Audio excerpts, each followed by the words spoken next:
Hello, everybody. Welcome to the fight with Teddy Atlas and, of course, my main guy, Teddy Atlas, my son. We're going to do the live stream, everybody, for the main event, which will be Fury Makhmudov. Walking into the ring is the co-feature, Benn Prograis. Should be an interesting fight. They both should be interesting. Should be a good card, great atmosphere. As always, over in the UK, they support no fans better. They support their fighters.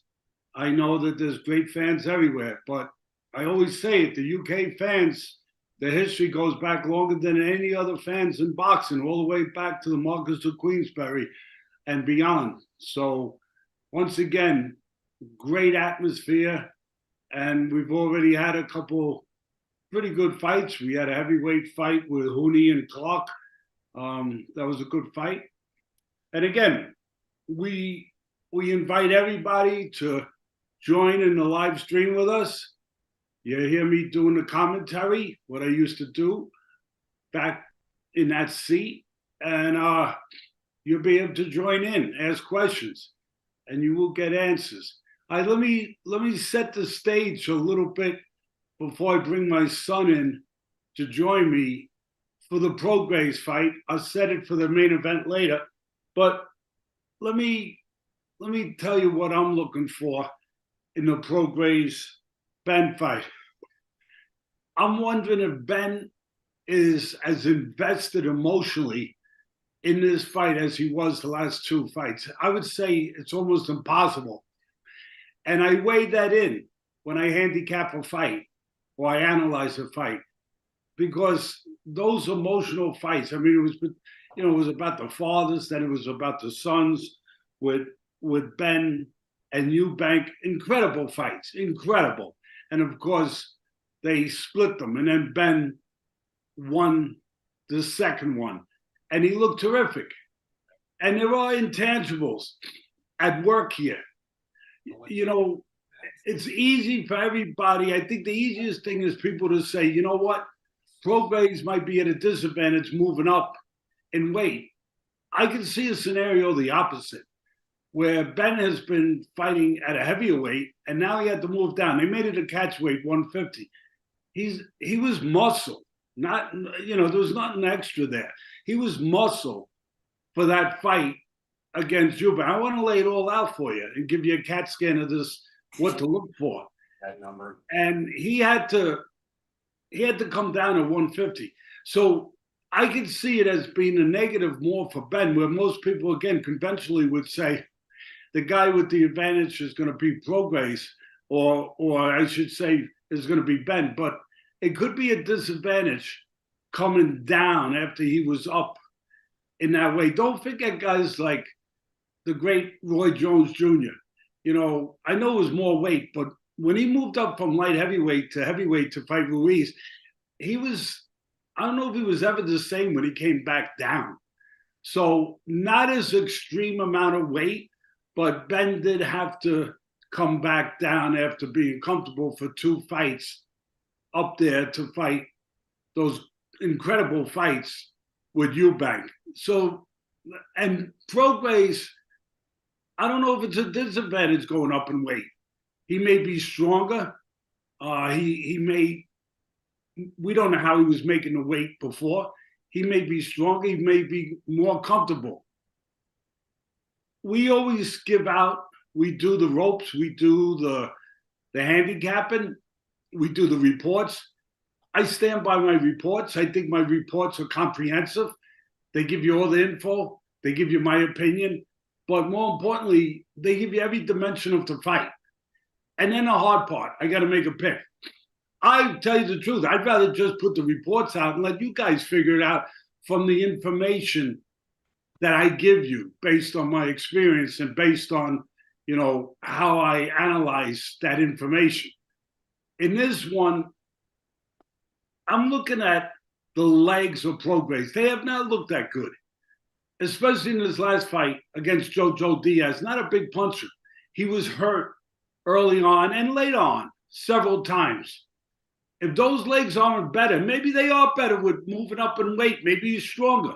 But if those legs are not better, then Eubank could have, or Ben, I should say, could have an early night. If he comes out fired up the way he did in his last two fights against Eubank. And that's the big if. That's the big question mark for me with Ben here, is can he be as up? He's made a lot of money in those two fights with Eubank. He's making $15 million here. Can he be as up, as hungry? But I don't know if you want to go back to that old saying, is he hungry? I don't know how you can be hungry after he's made all that money, but I don't know if he can be as invested and ready emotionally for this fight. If he is, I think he's got a shot to stop Prograis. If he's not, well, and if Prograis' legs are helped by the extra weight, Prograis is not bad defensively. He's pretty good at slipping punches. And he may be able to slip his way into the deeper waters, into the later rounds. You have to pick somewhere. I went with the under. Again, it's a gamble. That's what it is. But I went with the under, with Ben starting fast and being able to land the right hand, the punch that he looks for beside his jab. He looks for that right hand. The right hand could be the southpaw killer. Obviously, Prograis is a southpaw. I'm looking to see if he can start early, land that right hand, and bring back those old-looking legs, those wobbly-looking legs that we saw against Diaz. And he was hurt against Haney, too. So that's the way we're going. But, again, the scenario for me is watch the beginning. Does Ben come out, fiery? And I don't mean looking for one shot. I mean using the jab like he did against Eubank. Using the jab, set up that right hand, go to the body of the smaller man, being intense, being consistent. Does he do that, or does he look for one and done because he's made so much money? And is Prograis' legs going to be under him? And is he going to be able to defensively get through the early rounds? Without any more ado, I will invite my partner, my son, my best friend, Teddy Atlas the Dirt. Hey, bud. Good to have you. Hey, bro. It's good to be here. No, that was a perfect little preview as we're getting ready here. Both fighters in the ring here in the UK.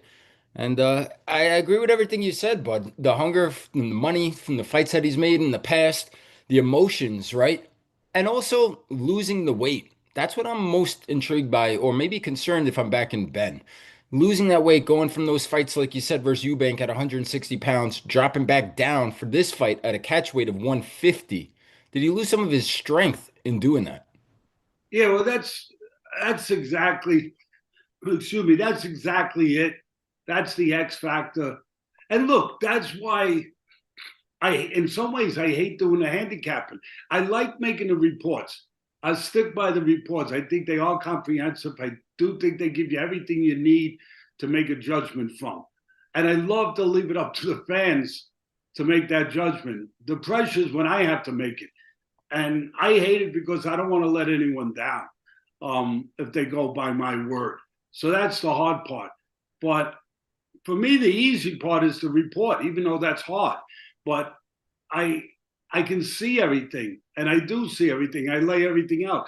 But then having to, to be able to pick where exactly you're going to go.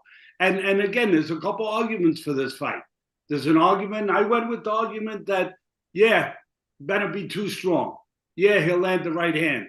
Yeah, the legs will not be there for Prograis. But if the legs are a little bit better and Prograis is good defensively, which he usually is, moving his head, he could get into the deeper waters. Well, the ifs are going to be found out soon because we are about to start. The referee just gave the instructions. I don't have sound. My son don't have volume. Obviously, we shut it off so we can talk to you guys and do the commentating. Again, I want to welcome everybody to be with us, all the Ropes members, all our podcast members that are out there on YouTube. Welcome to the live stream. Good to have you with us. And I'm going to let you know when the bell rings, because I want to see if you're synced up with me, because you never know the timing of the rounds when we're doing the live stream. So the bell just sounded for the first round, and I am at 2 minutes and 51 seconds of the first round. I don't know where you are, but that's where I was. I'm about a second and a half behind you, but pretty much synced up with you. So yeah, I'm seeing 2:42 now on my clock. So right away, you see the physicality of Benn, getting him in a headlock a little bit. Again, a southpaw against the orthodox fighter. It looks like Benn is, looking to step to his left a little bit outside the right foot of the southpaw, away from the power hand, the left It hand. looks like he's hurt. It looks like Benn hurt Prograis. Yeah, but Prograis is still there, slipping and sliding, which he's good Big at. right hand. He's good at slip. We talked about those legs in the preview, but they don't look good already on Prograis. Yeah, listen, that's what I was bargaining on. Now what I have to bargain on is, does Benn bring, the fire? Does Benn use the jab, set up the right hand? Again, that could be the southpaw killer against the southpaw like Prograis. Does he do that? Does he get over anxious? Does he look for one shot that can benefit Prograis? It's a lot easier to avoid shots if the guy's not setting them up. If he's looking for one shot, if he's looking for a knockout. If you're looking for a home run in a baseball game, you're going to strike out. But if you just want to make contact with the ball, you might hit a home run. So same thing in boxing. If you look for the big shot, quite often you don't land it and you get counted. And that's what Prograis is looking to do. He's got his legs under him now, and he's looking to counterpunch, pick spots, avoid, and then make them pay. Make them miss, make them pay. Box, sweet science. And that's what Prograis is doing with the jab.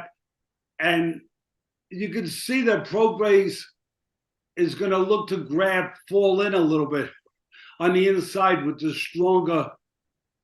Prograis is doing pretty good. He just landed the left hand. And I think the reason for it is Benn is not moving to his left away from the left hand, the power hand, the backhand of the southpaw. He's standing in front. He should move to his left more outside that left hand. He just went down on a knee, but he got right up. I don't know if that was a slip from Benn. These referees have no control over the referee UK. doesn't do anything. I don't know. But again, it's coming towards the end of the round. An interesting round, a pretty good round for Prograis. He's still there. His legs don't look bad. He survived the beginning. Oh, he got hurt there. His legs look horrible right there, bud. I mean, yeah, at the end, he's been buckled early, buckled late. I'm going to stick to my report, bud. My report's been good. His legs, the legs of Prograis do not look to be young legs anymore. They look to be damaged legs. But here's the thing, why it's so hard at the end of the day to make a pick. And here's the replay here. That right hand there, that was a miss. Let's see what they're showing. Good body shot from Prograis, and then the right hand on the side of the head. But they're also showing a replay here. Again, a good body shot by Prograis with that left hand to the body. There's the right hand. There's the right hand that shook him by Benn at the end. He's going to come out looking to land it again. I'll say it again, that the legs are suspect. And that's what I'm dependent on. But I'm also dependent on Benn not allowing Prograis to survive. If the legs are suspect, you got to take advantage of that. You got to bring the legs to a bad place. you're the one who has to make him look like grandma's spaghetti, that she made on Sunday, that you're having on Monday. That's been in the water too long, too soggy. That's what old legs look like. And it's up to Benn to execute. Use the jab, set up the right hand, and just exploit those old legs. Well, what he's not exploiting and doing is he's not going to the body at all, Benn. No, he's looking at headhunt, and I'm worried about that a little bit. That he's gonna think what I laid out in the report.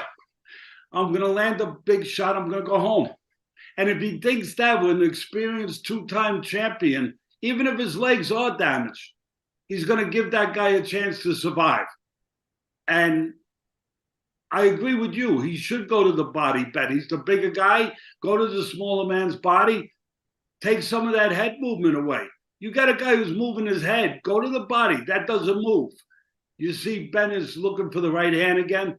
No left hook behind it, though. I want to see him put the left hook behind the right hand. Yeah, I agree. And I don't want to see him load up. I want to see him use the jab to set the table and then eat with the right hand. That's what I want to see. That's boxing, not just slugging, not just punching. And you can see Prograis slip there. Again, his leg's not real sturdy, but it's up to Benn. I would love to see the corner tell Benn, go to the body, take some of that head movement of Prograis away. Freeze him a little bit, then go to the head.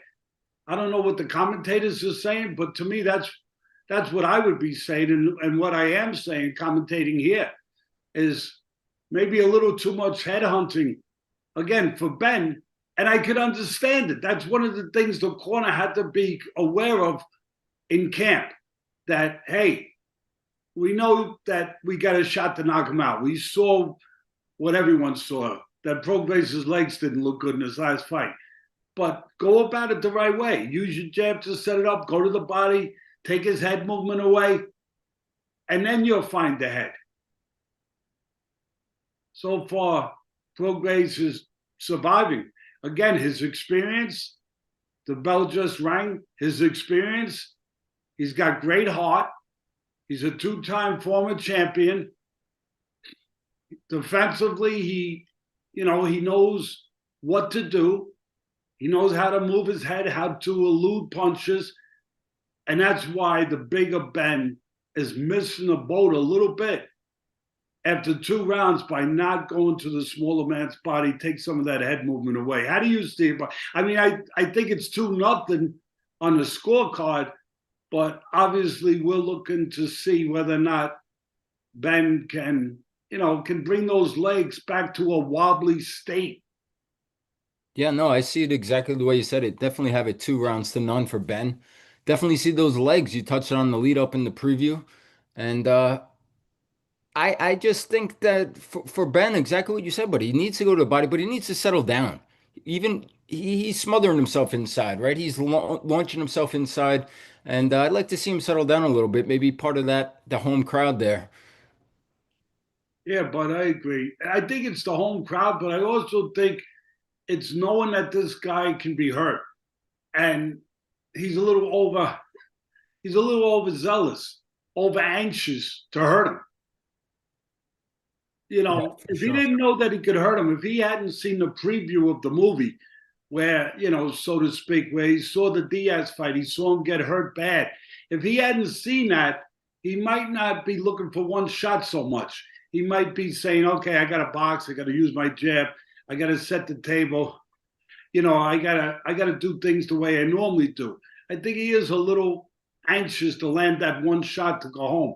I see a little difference in him so far this round. I think he has settled down. I see a little more trying to push pull, as you would say, instead of just pushing as he was in the first 2 rounds. Yeah, he's using the jab more. He's controlling the outside more, and he's settling down. He's not looking for one big shot. But Prograis is surviving. Prograis is, again, upper body movement is good. He's slipping, he's sliding, he's surviving. And that's where I would want in the battle plan for Benn to use some feints. I put that in my report that I think his corner should have prepared him in a, and maybe they did. There's a feint where he feints. And the reason why I'd like to see feints for Benn is you're fighting a guy who's moving his head well. And if you feint, you make him make that head movement too soon. And then you can time him instead of missing him. Instead of chasing him with punches, feint, get him to move that head a little too soon, and then look to time him with a 1-2. That's what I would be saying in a corner if I'm in a corner with Mr. Benn. I think Benn is using the jab well. He's controlling the outside well. For the most part, Prograis using his jab, looking to pot shot, looking to counter punch, but mostly looking to avoid, looking to defend, looking to make Benn miss, especially the right hand. Yeah, 30 seconds, round 3. I don't see the body work I want to see, but from Benn. You know, again, there's a right hand. I want to see that body work. I want to see feints, but I want to see the body work where you start to take that head movement away a little bit. I know we're only 3 rounds in as we're winding down here, less than 10 seconds, round 3. And Regis Prograis is a former world champion, a lot of heart, a lot of toughness, but it's starting to me to feel already like, how many rounds is it going to take? I don't see anything redeeming right now for Prograis to say he's got a shot in this fight to turn the tide. Unless, always, but I'm with you. But unless Benn starts to wear down, unless he starts to tie it down, unless his gas tank, starts to go towards E, which he looks like he's in terrific shape, obviously, but that would be the strategy. Survive early with a guy who's going to try to knock you out because you've been hurt before. There's the right hand, but nothing, like you said, nothing behind it. Yeah, there's the right hand on the replay, but no left hook behind it. And falling in. If he hits him with 2 instead of 1, maybe those legs do go south. But back to the point we were making, I think that Prograis' plan was survive early, and then when you get past the midway point, see if you can start to maybe take advantage of a guy who maybe got discouraged that you're still there, a guy who slows down a little bit, and then start to do more offensive work. But I think the early rounds was more about defense for Prograis, more about surviving, getting his sea legs under him, so to speak. Prograis doing a nice job. There's a cut over the right eye, it looks like, of Benn. I would assume from a headbutt. We got a righty and a southpaw that keep jumping in. Yeah. Benn is doing more boxing now, picking his spots, not looking for one shot, which is nice, but I'd like to see the body work. Yeah. The guy going to the body was Prograis early.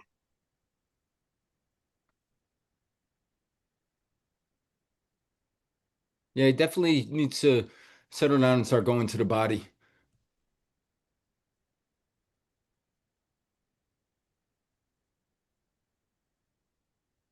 I still don't think the legs are real stable for Prograis, but again, he's peppering them, and he being Benn, he's peppering them, but he's not really sitting down on the shots and putting them together. He's hitting them single shots, not 2 or 3. And I think that's what it's going to take to get rid of a guy, even with old legs like Prograis, with his experience and his heart.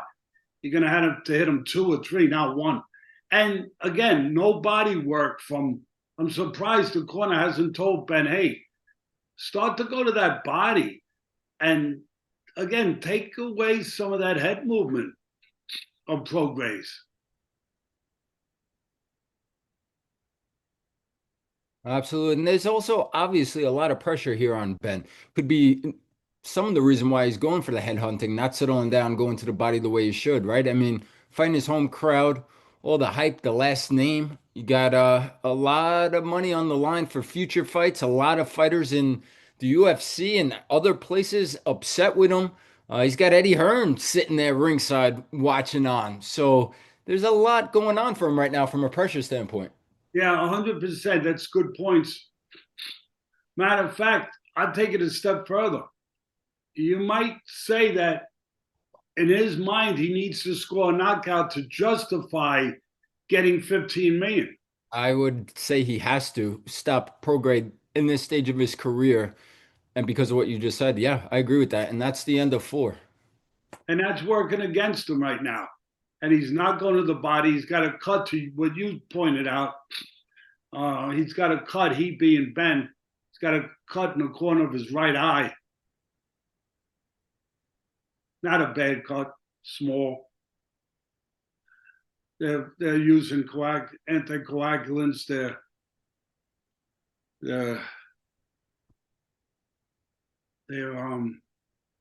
or coagulants, I should say. They're putting probably using adrenaline. Cut men, they use adrenaline. You know, clean the cut, put pressure on it, put the medicine in, put the adrenaline in there, then hold pressure. And if it's not a deep cut, the adrenaline should be enough. And then put some, there's a head clash you pointed out earlier. I think that's what caused the cut. Again, for the fans interested in what the cut man does, you got to have the right medicine. You got to be calm. You got to put it into the cut, and then you got to put pressure so it could settle in. It could do its job, and then you put some cold Vaseline over it to try to keep it in place. Benn has come out fast this Go round, headhunting now. but all to the head. I'd love to see some body work. It's getting a little late, but I'd love to see some body work.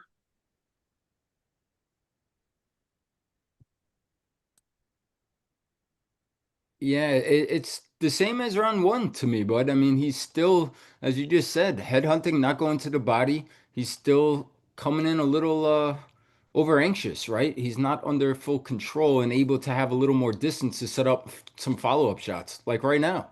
Yeah, and he's allowing Prograis to do what he has to do, grab, because Prograis, for him to grab is smart inside. He doesn't want to fight inside with the stronger guy, but it's up to Benn not to allow. I always say there's a body shot by Benn.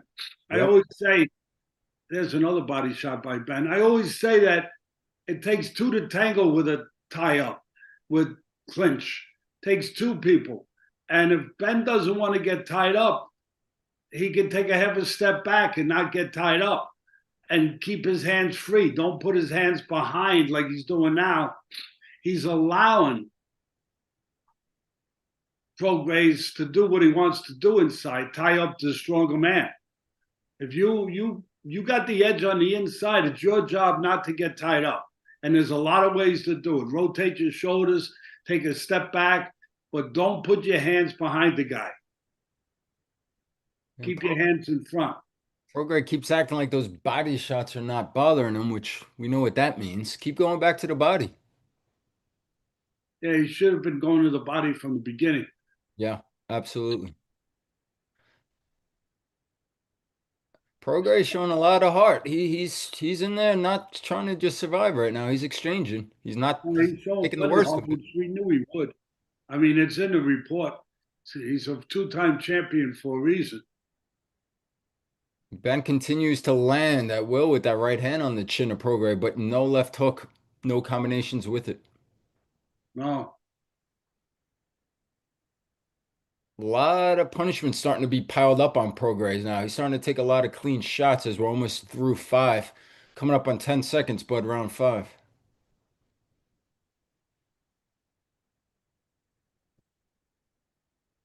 No, he stung him a little bit there, Benn did. it's all Prograis, one-way traffic, yeah. as we thought it would be. Um, in this, on the side of Benn. But the question is, can he get the stoppage? He's got a half a round to do it, I guess, for the under over, right? He's got a half a round, yeah. That was the end of five. The under over for this fight was 5.5 rounds. So he's got a minute and a half to get it done this round for the under. Yeah, and obviously you got to favor the over right now.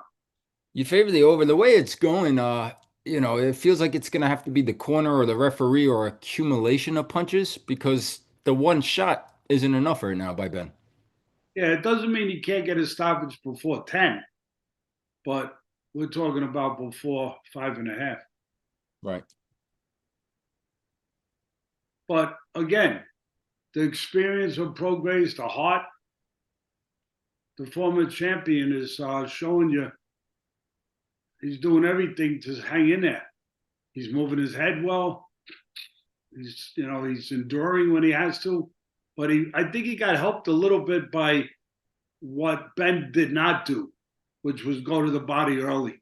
Right. It was not part of his fight plan. I think it should have been, but he got caught a good count of left hand, Benn did earlier, about 20 seconds ago. What do you make so far of Ben? Because I'm struggling as I'm trying to evaluate him. His feet look a little wide to me. He's throwing one shot at a time. He's over, anxious coming in. He's smothering himself. And I don't want to discredit the heart of Prograis and his credentials, but he's a shot fighter right now. He's got no legs. I mean, are you impressed by Ben so far? Oh, he is what he is. He got cut again. I think he got another cut from that. Maybe a head clash. Yeah, it looked like another headbutt. Now he's got a cut in his left eye. Yep. Um, yeah, listen, obviously, I thought he might get a stoppage. I took a gamble that it would be over. Looks like I'm going to be wrong. That it might be under, I should say. That it would be over in 5.5.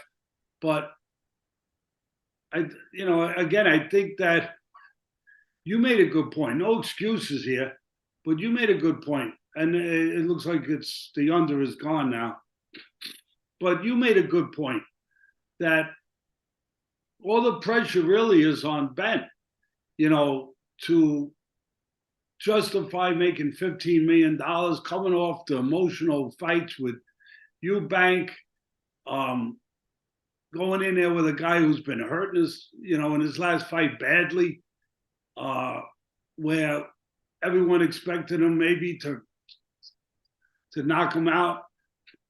I mean, there's a lot of things conspiring mentally against Ben, where you could get away from the right fight plan, going in there thinking you're going to land a big shot and forgetting you got an experienced guy there that if you don't go about your business the right way, even though his legs are old, he's got the experience to survive, to last. And he's got the heart to do it too.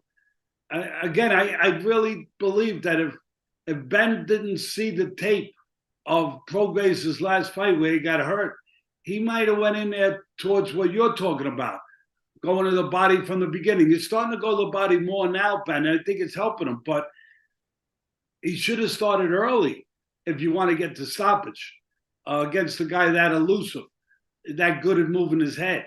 So I think that there are things that probably, and it's no excuse, he's a pro fighter, but that he did go in here probably saying, okay, I'm going to go out there, I'm going to land the right hand, we're going to go home. And if he didn't have that impression from the Diaz fight, where Prograis' legs did look very, very suspect, he might have went in here from the beginning saying, hey, I'm fighting a guy who's elusive. I got to go to the body early on. I got to put money in the bank. I got to invest in this, and I'll get dividends later in the fight. And I think that's partly at play here. His mentality going into this fight was to get a knockout. And I used the analogy earlier with baseball. You go in there trying to hit a home run, you're not going to hit a home run because you're not going to do the mechanics, the technical things you need to do to hit the ball the way you need to hit it. And it's the same thing with a fighter. You go to the body, you don't look for one shot, you got a better chance against a guy like this of getting a stoppage. Now, he still has a chance to get a stoppage. It's in the 7th round. But Prograis is now at the place where a lot of people probably didn't think he would be. He's still there. His legs are still under him. You know, he's able to tie up on the inside. Another thing that I think he's hurt there a little bit, Prograis. But another thing I think that has kind of betrayed Benn a little bit is he's allowed the smaller man to tie him up on the inside. Now he's working on the inside. And that's what he needs to do. You're the bigger guy. You're the stronger guy. When you're inside, you don't want to tie up. You want to go to work. And he's starting to do that now. Benn is starting to take advantage of being the stronger guy in close and not making it so easy for Prograis to tie him up.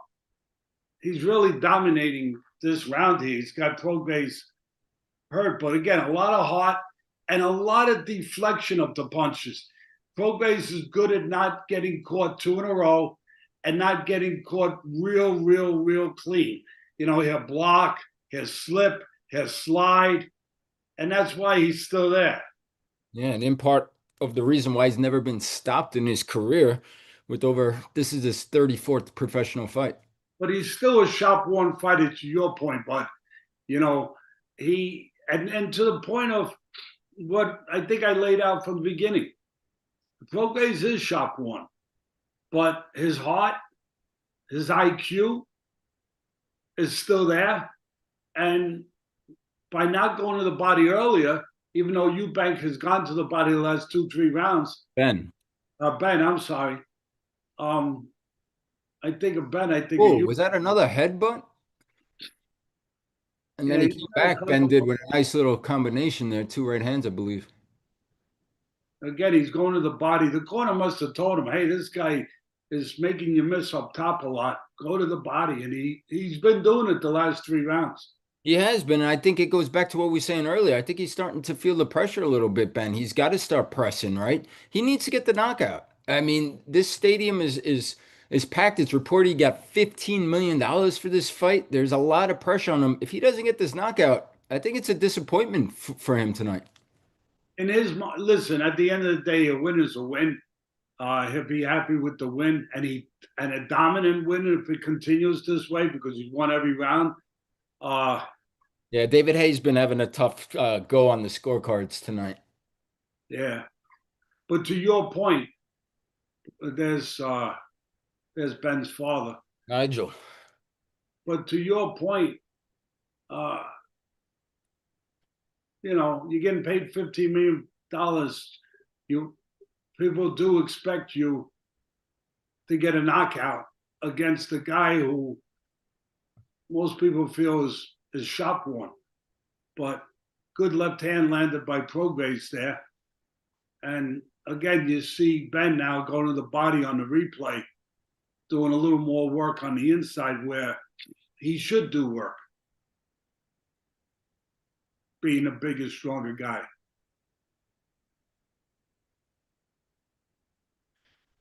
What an arena, what a crowd. As you always say, the great fans there in the UK packing out another one. Yep. Always great crowds with the English. They back their fighters. All their fighters. The heavyweights too, but all their fighters. It almost feels like right now, a little bit for Benn, the technique kind of goes out the window. It's like he's resorting to just bullying him, right? I'm the bigger guy, I'm the stronger guy, I'm the younger guy, I'm the faster guy.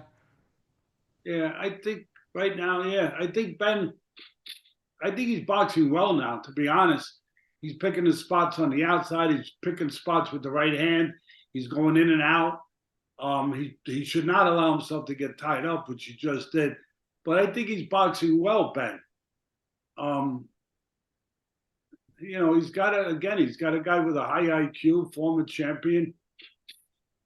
And he probably wishes he's invested in the body a little earlier. Right. But I think, you know, he got caught on his way in here, Benn. And he got caught again with the left hand, the power hand. Again, I would like to see Benn move to his left more, away from the one punch that could hurt him, the left hand, the backhand of Prograis. Move to your left. Move away from that punch. Don't stand in front. Don't move to your right. He's He is moving the throwing wrong with some way. mean intentions right now, Ben.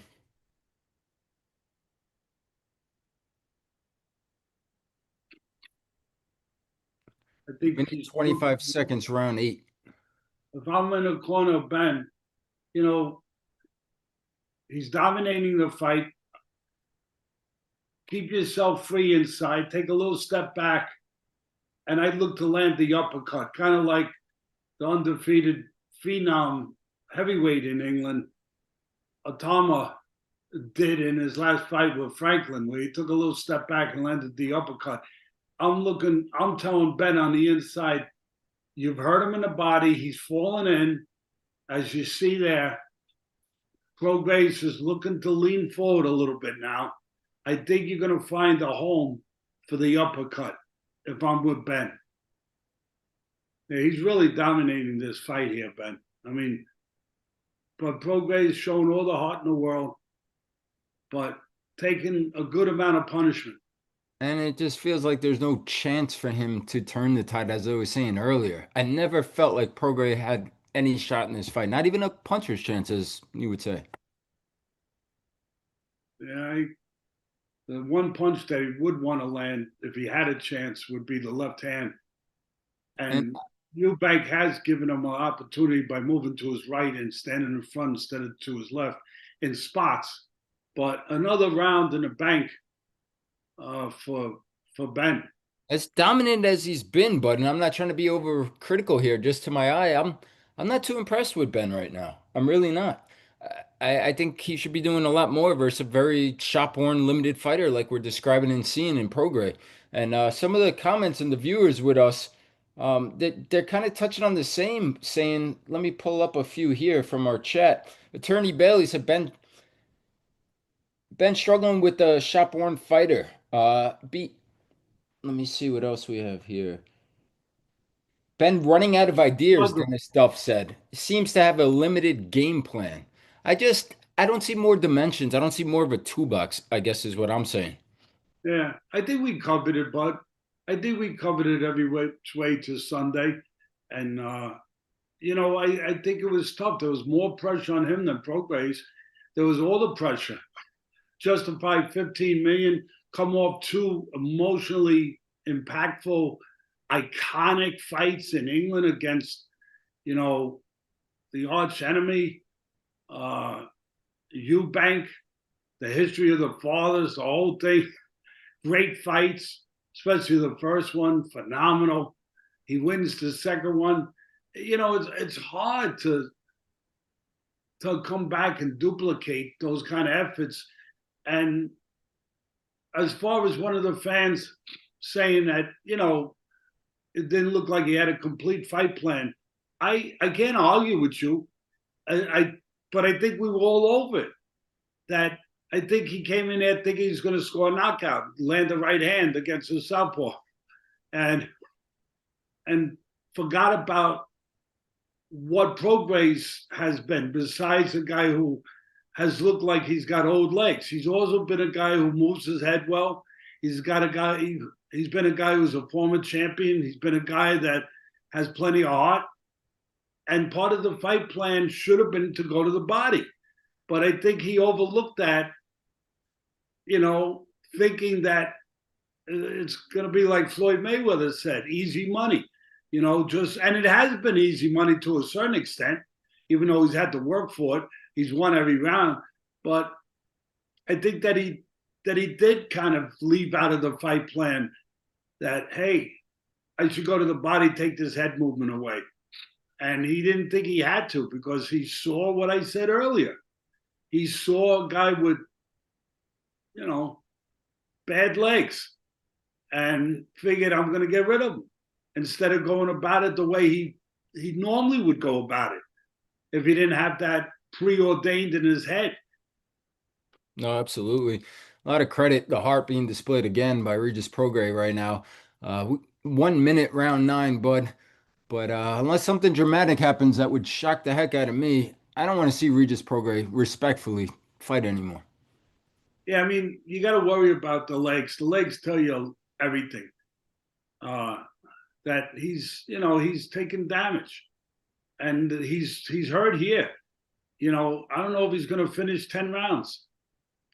I mean, his heart is going to try to get him there, but Eubank started going to the body the last few Ben, rounds. And Ben. I mean, Ben, I'm sorry. I got those two intertwined because of those two fights. Well, you're also staring at Eubank right there at ringside, texting on his phone right now. Yeah, that's part of it. You'd think he was a judge where he's sitting. Exactly. But Oh, those legs, man. He buckled I again. agree. And again, the body work of Ben has really made a difference the last four Big rounds. difference. Huge difference. And if he would have did that like you've been saying earlier, I think he probably would have got him out of there. He's still got a shot 10 rounds. Yeah. Yeah, one more round coming up. I wouldn't be shocked if he got a stoppage here, even though the odds are against it. There's Turkey Al Sheikh, the man with the money, and he's been. I guess they're making amends. Him and Frank Warren. I think. I I think that's. don't know. I don't know if he's joking with him, messing with him, or making amends. He said forever, so perhaps that was his olive branch, because I think it's been publicized that Turkey and Frank Warren had their differences. Oh, there's a lawsuit pending. Yeah.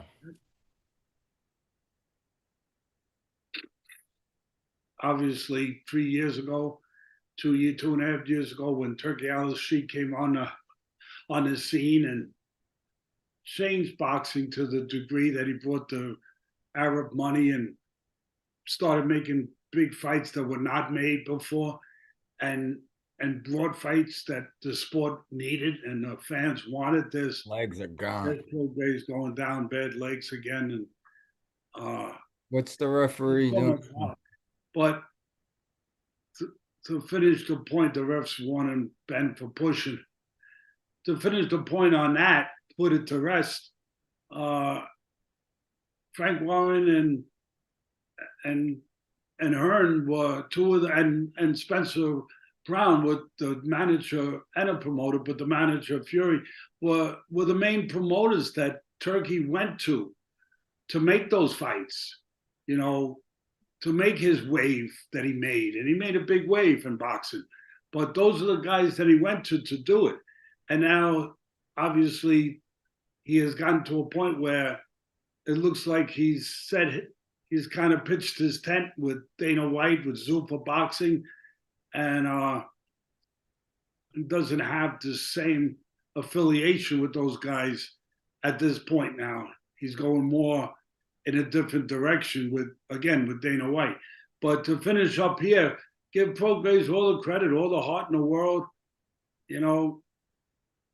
He's not only, like you said earlier, but he's not only hanging in there, surviving, but he's still trying to land something. He's trying to land a counter shot. He's just outgunned. He's just outgunned. Yeah, he is. Got a minute and 20 seconds here, final round, round 10. And I'm going to just look ahead a little bit here and just assume we're going to see Ben win this fight with a minute and 10 now coming up left. In that 147 pounds, let's say he gets down to 147. This is a catch weight at 150. I think the fight for him, if he wants to go get a title, which he says he does, is Rolly Romero. I mean, Lewis Crocker is there as well. Those are two names that stand out. I'd be staying away from Haney and Ryan Garcia right now if I'm Team Ben. Yeah, I would agree with you. I would agree with you. Definitely. I'm just watching the end here. I mean, you could make an argument for him to fight Garcia if the money's big enough, the money's right, that he could fit in there with. I think the money is right anywhere, but not to say that that won't make more. But I mean, he's getting 15 million for this. Yeah, well, I think he could fight Lewis Crocker over there in the UK or in Belfast and do pretty good. yeah, well, Crocker has to get past his defense that he's got coming up. Right. But more so I could see Raleigh Romero just from the they're both a little crude to me. They're both more physical guys, strong guys, right? I know Raleigh could punch, but I think that'd be a pretty even matchup or a matchup that would make sense if I was Team Ben. And Raleigh's got some skills, but yeah, up until the Ryan Garcia fight, he has come short, even though he's gotten some questionable decisions before that. But up until that fight, he has fallen short. Um, and with Pitbull Cruz and guys like that, uh, no doubt about it. And then, of course, he had that big win against Ryan. But Ryan, that night, Ryan looked like an empty uh, an empty Ryan Garcia, to be honest, with no fire, with no consistency. He a lot of stuff going on mentally, and of course he looked better. He looked terrific in his last fight, Ryan Garcia. But you he was also in there with a much older fighter, or at least a fighter with a lot of miles Yeah. on We just his dominance. one of our ropes members and one of our big fight fans and loyal viewers of the podcast in here, the fight on YouTube, Matt Borgeson, he just chimed in and he said Ben didn't win any fans tonight with that performance in the UK. I think a lot of people were saying what we were saying, what I was saying, but you expected the knockout tonight, and anything less was a little bit of a disappointment. I understand that, but a win is still a win. But I understand. I understand.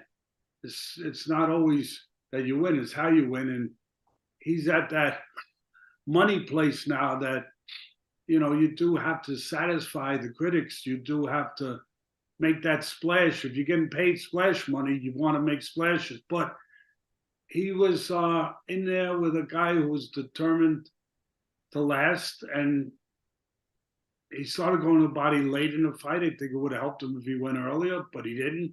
But he got some pretty bad cuts there. I didn't realize that cut, especially the one in the right corner of the corner of his right eye. It's bad. It's a bad cut. I don't know if they're going to show it again. It's dribbling blood again, but that was a bad gash. Yeah, the one on the right eye, you're right, but that it does look like a bad one. We're talking about potential future fights. Well, that's going to delay whoever the opponent's going to be. That's going to delay it months, months, because that's a bad cut. And he's I'll cut tell on you the that. other eye as well. Yeah, but that right eye, Yeah, that's that's a bad cut. that's going to take That's a really bad cut. I didn't notice it during the fight. We didn't really get a good, that's going to angle. take 2 3 months to heal properly. And you're talking about not being able to spar during that time. So he's going to be laid up for a little while. Again, you could applaud Prograis, but that he lasted. He showed the heart of a former champion. But to your point, and I think my point too, that you got to be concerned about Prograis going further. Yeah, he's experienced. Yeah, he moves his head well. Yeah, he's got plenty of heart. Yeah, he's got a good boxing IQ and he's a former champion. But there's no denying the wear on those legs. There's no denying if you're a boxing person and you're honest with yourself and you're not naive, you know that there's damage there. And there comes a time when you have to know when it's time to, listen to that Kenny Rogers song. Know when to hold them, but also you got to know when to fold them and walk away. Yeah. But At 37 years old, I think it's that time now. He's still never been stopped in his career, Regis Prograis, but two-time former world champion. I think it'd be the right time to walk away. With that being said, bud, I just want to touch real quick. A couple of the viewers sending in some questions before we get into the Fury Makhmudov ring walks coming up here in a little bit. Let me just throw a couple questions at you, and then you could do your preview and breakdown for this fight. go ahead, bud. The first one we have is our buddy Matt is asking, what are we looking for in this Tyson Fury fight? What will concern you within the first 3 rounds? Punching the first well, we're looking for an over, but over what? How many rounds, Bud? Over. Yeah, so we gave out over at the ropes. That's TeddyAtlasBoxing.com. We talked about it here on the podcast, the fight with Teddy Atlas, and did a preview prediction. But the ropes, when we get deeper into the props, you gave out over 7.5 rounds. That has now changed. I'm seeing 8.5 rounds. I think you're the one changing these lines again this week. But anyway, we gave out over 7.5 rounds last week. All right, this is what we're looking at. I mean, if you read the report, you get it. But I'll lay it out again. You're looking for Tyson Fury, the rust. Will the ring rust of 16 months show early on? And if it does, it allows Makhmudov to be easier to get through some rounds. You're looking for punch and clutch. Does Fury just throw 1-2s and fall in and allow himself to be clinched instead of keeping separation where he's got the better legs, he's got the faster hands, he's more dimensional, he's technically better. If he can stay on the outside and let his hands go, he's in there with a guy who's hard to miss. The guy is hard to miss. He's game, he's big, he's strong, he's powerful, Makhmudov, but he is a sitting duck when it comes to being able to find them with offense. He does not move his head much. And if Fury is one and done, looking for a jab and then the right hand and he falls in, well, then he's going to play into helping Makhmudov with his defense because he's going to allow Makhmudov to survive rounds, time. He's going to not have to make Makhmudov deal with punches coming at him. You know, it's going to be kind of like what you talk about in the NFL. If you're playing back in the day against Tom Brady, part of your game plan is to keep him off the field. If he's off the field, he can't pass on you. He can't hurt you. If Tyson Fury is falling in and allowing you to clinch him, he can't hurt you. He can't hit you. He can't take advantage of your lack of head movement. So I'm looking to see 16 months. How sharp is he early, Tyson? Does he keep separation? Does he put punches together instead of allowing clinches? And if he does, then he's going to be in business because, like Mickey Duff used to say, this guy sometimes is harder to miss than he is to hit. I mean, Mickey used to also say he gets insulted if you miss him. I mean, really, I hate to be, I'm not trying to make fun of the guy. He's a game guy. He's got a good chin. He has been stopped twice, but he does have a good chin. It's all a matter of, it's in the hands of Tyson Fury. He wants to put punches together. He wants to keep a little separation and that gets smothered. He's got a chance to stop. He can have target practice. He can literally have target practice with a guy who's already hitting himself. They're showing him there. He's already hitting himself. I mean, I don't know why. Don't hit yourself anymore. You're going to get hit in a little while anyway. I wouldn't make that as part of my pregame, practice. But Makhmudov's one chance is to land something big. He is a pretty good puncher. He is powerful. Where could he catch Tyson Fury? He can catch him stepping back straight. He does go back straight. Maybe he can catch him falling in with a right hand once in a while if he looks to throw one and fall in and clutch and grab, which Tyson does in spots. I like Fury. I like Fury to win the fight. I think there will be a chance for Fury to get a stoppage early. I went with the over. Why did I go with the over? Even though I know that he gets hit a lot, I went with the over. 16 months inactivity, rust. Both guys are not against clinching. Tyson Fury will allow you to tie him up in spots. He will sometimes throw one or two at a time and allow you to survive. And if they do tie up, well, time comes off the clock. And then you get towards that over.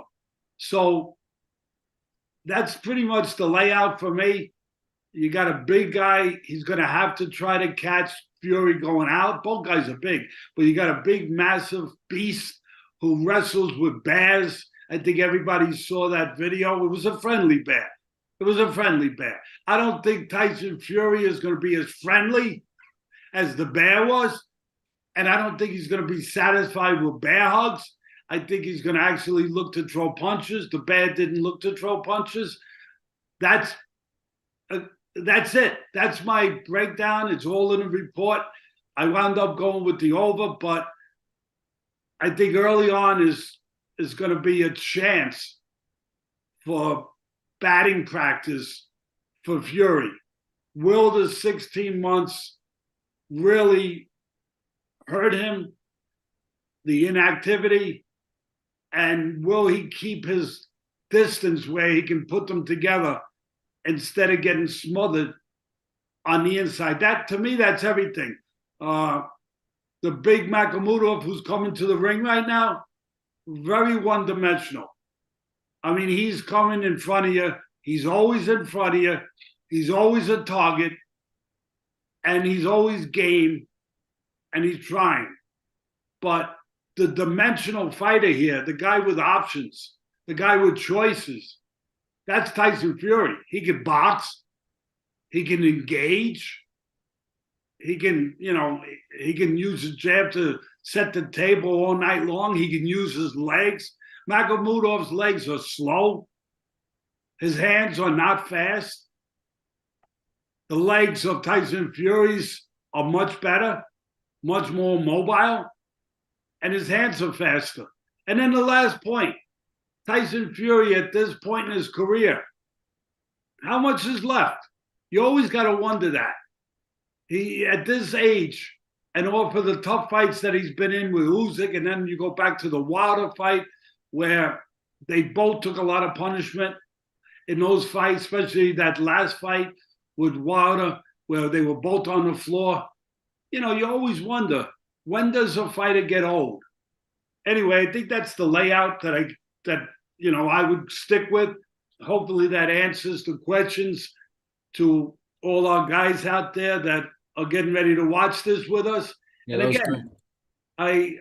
I welcome everybody here to watch the fight with us, and we appreciate having you with us. Yeah, that was a great little preview, but as Michael Buffer is getting ready to get the Gypsy Kings return back to the ring here, and everybody in the UK is going wild. I don't know how many times he's retired and come back, but he's back again. Somebody Listen, said in the chat, but Vanilla Tech, they said for Makhmudov, if he loses this fight, he could be a villain in the Bond movie. Man, he is a scary looking dude, Makhmudov. if he wins the fight, he could be a villain too. I mean, he's a villain. He looks like the part. One part that's not there, and there's a tribute to the late, great Ricky Hatton, one of the most exciting fighters in the history of any boxers, but definitely in the history of the English boxing. Ricky Love to Hatton, see he Tyson always Fury's knew a wearing lot. his colors too, but on his robe that is in tribute to Ricky Hatton, as you're saying. Yeah, Ricky Hatton was great. He was great. A great, great fan-friendly fighter, all the heart, good body puncher, aggressive all the time. Very sad, left us way too early. Getting back to this fight, one other X factor here, I don't think it's going to affect him, to be honest, but there is something missing with Tyson Fury here. And I'll leave it up to you to say what it is, because I know that you're reading my mind. Yeah, no, it's the second fight now in a row for him. That's his dad, Big John. Big John is not in the corner. Big John's not going to be in the walkout right now. And Big John was not too happy with his son sticking with Sugar Hill as his chief trainer for this bout. No, he's not. And there's the Fury clan, his people, some of his relatives, and some of his just people that have been with him. Fury is a great story. It's a Yeah. story of redemption. It's a story of never giving up. I mean, there's a guy who's very honest about his life. He's been bipolar. He's had drug and alcohol problems. He's a guy who thought about taking his life. Something that nobody should ever think about, giving away the greatest gift of all, the gifts of life. And he's been very honest about it. And he came back. He didn't, thank God he did not take that terrible step that there is no return from. And I think he's an advocate for anti-suicide. He's an advocate for people that deal with mental, problems with issues of depression, uh, all those areas in the realm of the mental area that is there's so little known about. I think he speaks for a lot of people as a very important reminder that you never give up on life, and that's the only time that there's no chance of making things right is when you do that. But if you don't give up, kind of like that fight, his first fight with that really is the reason why he's here, and he's a zillionaire now, is that first fight with Wilder, that he's laying on the floor like he got shot with a 30-06, and it looked like it was over. Thank God the referee didn't panic, and you had the right ref, and it looked like it was over. And what did he do? He got up, and he kind of, at that moment, he reminded everybody, there's always time to get up. There's always time to get up. You can get up. I'll leave it at that. That was Fury beautiful. is so much more than Hard not just to root for this guy former and everything you heavyweight just champ. said. Yeah, and the one thing I just want to say, bud, is when he struggled in fights, it's been against smaller guys, right? Go back early in his career. It was the former cruiserweight champ, U.S. Cunningham, Steve Cunningham, gave him a lot of fits, a lot of trouble, even dropped him in that fight. Obviously, Usyk, moving up from cruiserweight. Usyk had the 2 wins against him. Does this suit him better being against a bigger guy? And the other thing I want to touch on is Tyson came in shape. He's 267 pounds. He was 281 the last time versus Usyk. I think he was 264 when he fought Klitschko many years ago. He's lighter and leaner than he's been. Yeah, there's that. See, I'm always going to put maybe a light on it that someone else ain't going to put on it. Two dimension light. Yeah, that sounds great. Looks great. Maybe it is great. But when you're older, at this point, what it takes to take that weight off, sometimes can also work against you. That you can leave too much of yourself in the gym to get that weight down. I'm going to assume they did it the right way. He feels great. He had a great camp. All reports that I got was he had a good camp. But it could work both ways. We'll see. We'll see what happens. But to your point, and I think it was a good point you brought up there, that he has had some problems with the smaller guys. And I think the reason why maybe in some ways he's better with the bigger guys is that for a big man, he's quick. He's mobile. He's got an advantage over most big guys. He's faster. His hands are fast. He's dimensional. He's technically pretty damn good. He's pretty fleet on his feet. And with the smaller guys, he doesn't have that distinct advantage of those traits, those attributes. That makes sense, Bud? Makes sense to me anyway. No, it does. I think you explained it very well. And Ryan Turnbull is asking, will you be having any crumpets, Teddy? Well, Ryan, if it goes over 7.5 rounds, we'll get out the crumpets. Yeah, I'm sorry. I kind of spoiled the crumpets in the first one. I told you, I think my report is always good, but I took a gamble on the bad legs or the shot legs, I thought, of Prograis, and I think they showed. But he also showed his heart, his IQ, his ability to elude enough big shots. I think Benn not going to the body early probably helped a little bit, but at the end of the day, Prograis was able to go the rounds. I mean, he lost every round, but he was able to go the rounds. Here, Yeah. again, we'll see under or over. It's in the hands of Fury, really, because if he keeps separation and doesn't get smothered, this guy he doesn't move his head. That's the problem. You know, he tries to let his pressure and his offense be his defense, but that doesn't always work well. And when you're in there with a guy as big as Fury, if you're not eluding some of those punches, there's a good chance you're not going to hear the final bell. So we're going to find out. I mean, we're going to see. I think the curiosity is going to be focused for me early. What does Fury look like? You know, again, 1 year, 4 months inactive. What does he look like? And let me give Makhmudov some mention. Does he show any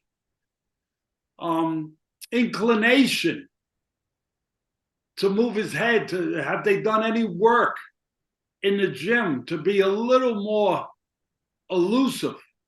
You know, I know they did the video where he was using his legs to try to move around and give angles for the bear, but Fury's legs are a little quicker than those bears were. Yeah. At least in that video. Well, he's a couple fights in now with his trainer you just saw there in the corner. Trainer Mark Ramsey, I believe, most known for training Arthur Beterbiev. Yep. We'll see if there's been some improvement working with him for another fight now. The other thing I'll say is this, bud. Tyson Fury's got a nice towel around him. He's staying warm. It's a crisp, cool night there in the UK. Outdoor soccer stadium. Makhmudov's been in the ring waiting for Fury. It's hard enough to wait. Could he be getting a little cold, stiff? I just see a hoodie on him. Seems like Fury's a little more prepared for that as well. Now that's a good observation. And what does it mean? It means that you might want to bet the under. It means that, hey, sometimes Let's say that. yeah, I mean, let's be honest. It means sometimes a guy that's not warmed up properly, that's a little stiff, a little cold, can be more vulnerable to getting hurt and caught early. There's Joshua. You know, the people, part of what's in the balance here in this fight is if Fury looks good, if he gets past this fight, they still want to make the Joshua fight. Even though it's too late, it's kind of like, for me, it's like, Oh, they will, but by September, they're hoping. Yeah, like Pacquiao Mayweather. When they made it, it was 5 years too late. Now they want to make it again. It's 15 years too late, whatever. But to me, the Joshua Fury fight, it's late to be making it now, but it's still a huge fight. The promoters are not going to leave that money on the floor. If he wins this fight, they will make the fight probably. And again, it'll fill up Wembley Stadium because the English fans will come out and watch the guys they love. And I'm at 2 minutes and 49 seconds, and already you see a clinch. This is part of my report. If there's enough clinches, we could get an over. That's it. I can't tell you anything else. If Fury uses his legs, keeps separation, uses his jab to set up the right hand, he could get an under.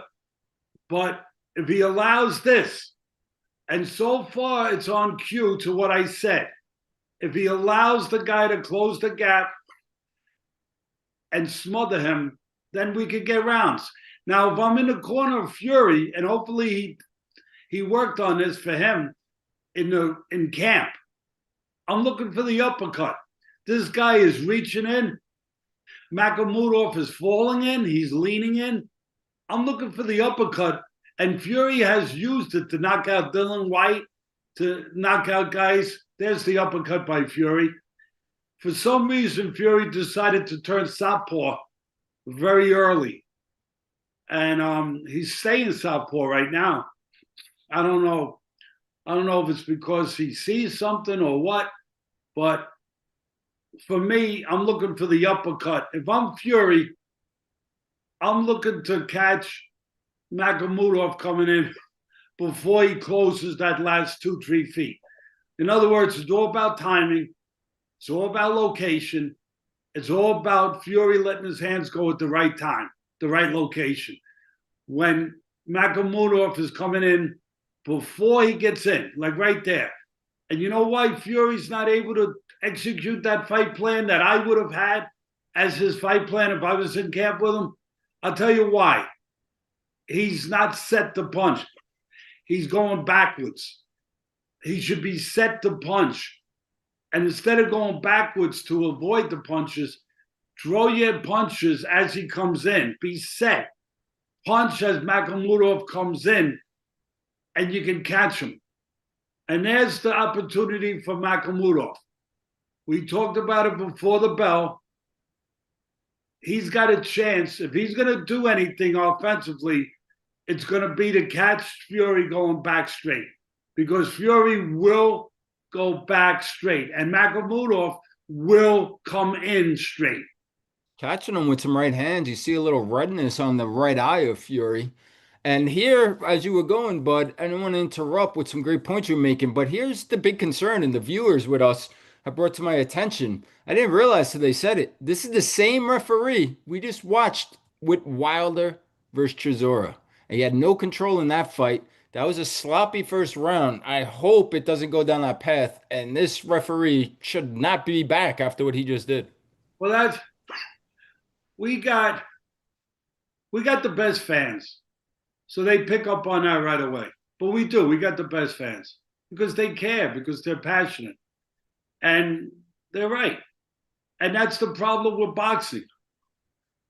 There's no accountability. He does a horrible job last week. And is there any accountability? No. What do? They reward him. They reward him with a huge fight, the main event on a big card a week later. There's a right hand landed again. Why?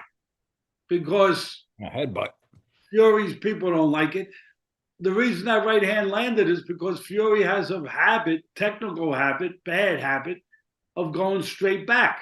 And if you go straight back on a line and your opponent does that, which he landed another right hand, Makhmudov, comes forward, he's going to land. So I'll tell you right now what this fight is. Does Fury catch him coming, or does Makhmudov catch him going? That's it. That's what this fight is right now. Makhmudov catch him going back, or does Fury catch him coming in? Yeah, this ref's gonna have his work cut out, because you could see Makhmudov, as you're saying, he has to come in and he lunges in and he's gonna engage and or make a lot of clinches, right? Yeah, 100%. And if Fury's gonna do what I think he should do, what he should have trained to do in camp, to catch Makhmudov coming in, he's got to be set on his feet. Like right now, be set. And instead of pulling out and going back, when Makhmudov comes in like that, punch. You're not going to get caught. Your fists are going to hit him before he closes the gap. Your offense will take care of defense in that situation. You don't have to pull back. Excuse me, you don't have to bail out. And we said it last week in the Chisora fight with Wilder. If you're going to have heavyweights, get a referee that is younger and physically able to deal with heavyweights. This guy showed that he was not able to do that last week. And here he is put back in the same situation. Well, the good news is, as the viewers pointed out, no Tim Cheatham tonight. So if we go to the scorecards, we don't have to That's worry always about good that one. news when you don't have him. That's always some good news. A lot of good feints right now by Fury. He's trying to control the outside. I don't like when he switches to southpaw. I don't like when he goes straight back instead of punching first. See, that's what he needs to do. Throw a straight jab, right hand, set. If he does that, he's going to have a chance to hurt Makhmudov. That's what he needs to do, what he's doing now. Makhmudov can't come in if he's set to punch. If Fury is set to punch, Makhmudov will not get in. Not safely, anyway. Not safely. You saw a right hand to the body there by Fury. I think he needs to put some more water in the basement, as you would say, bud. Yeah, go to the body. The uppercut for me is the punch Fury should use. He looks better this round. It's Yeah, like he's getting rid of some of the rust mentally and physically. sure. And It's a good point. The rust, I mean, we said it was a little cold there, but the 16 months he has not fought of inactivity, you're right, he settled in. That was a nice round two for him.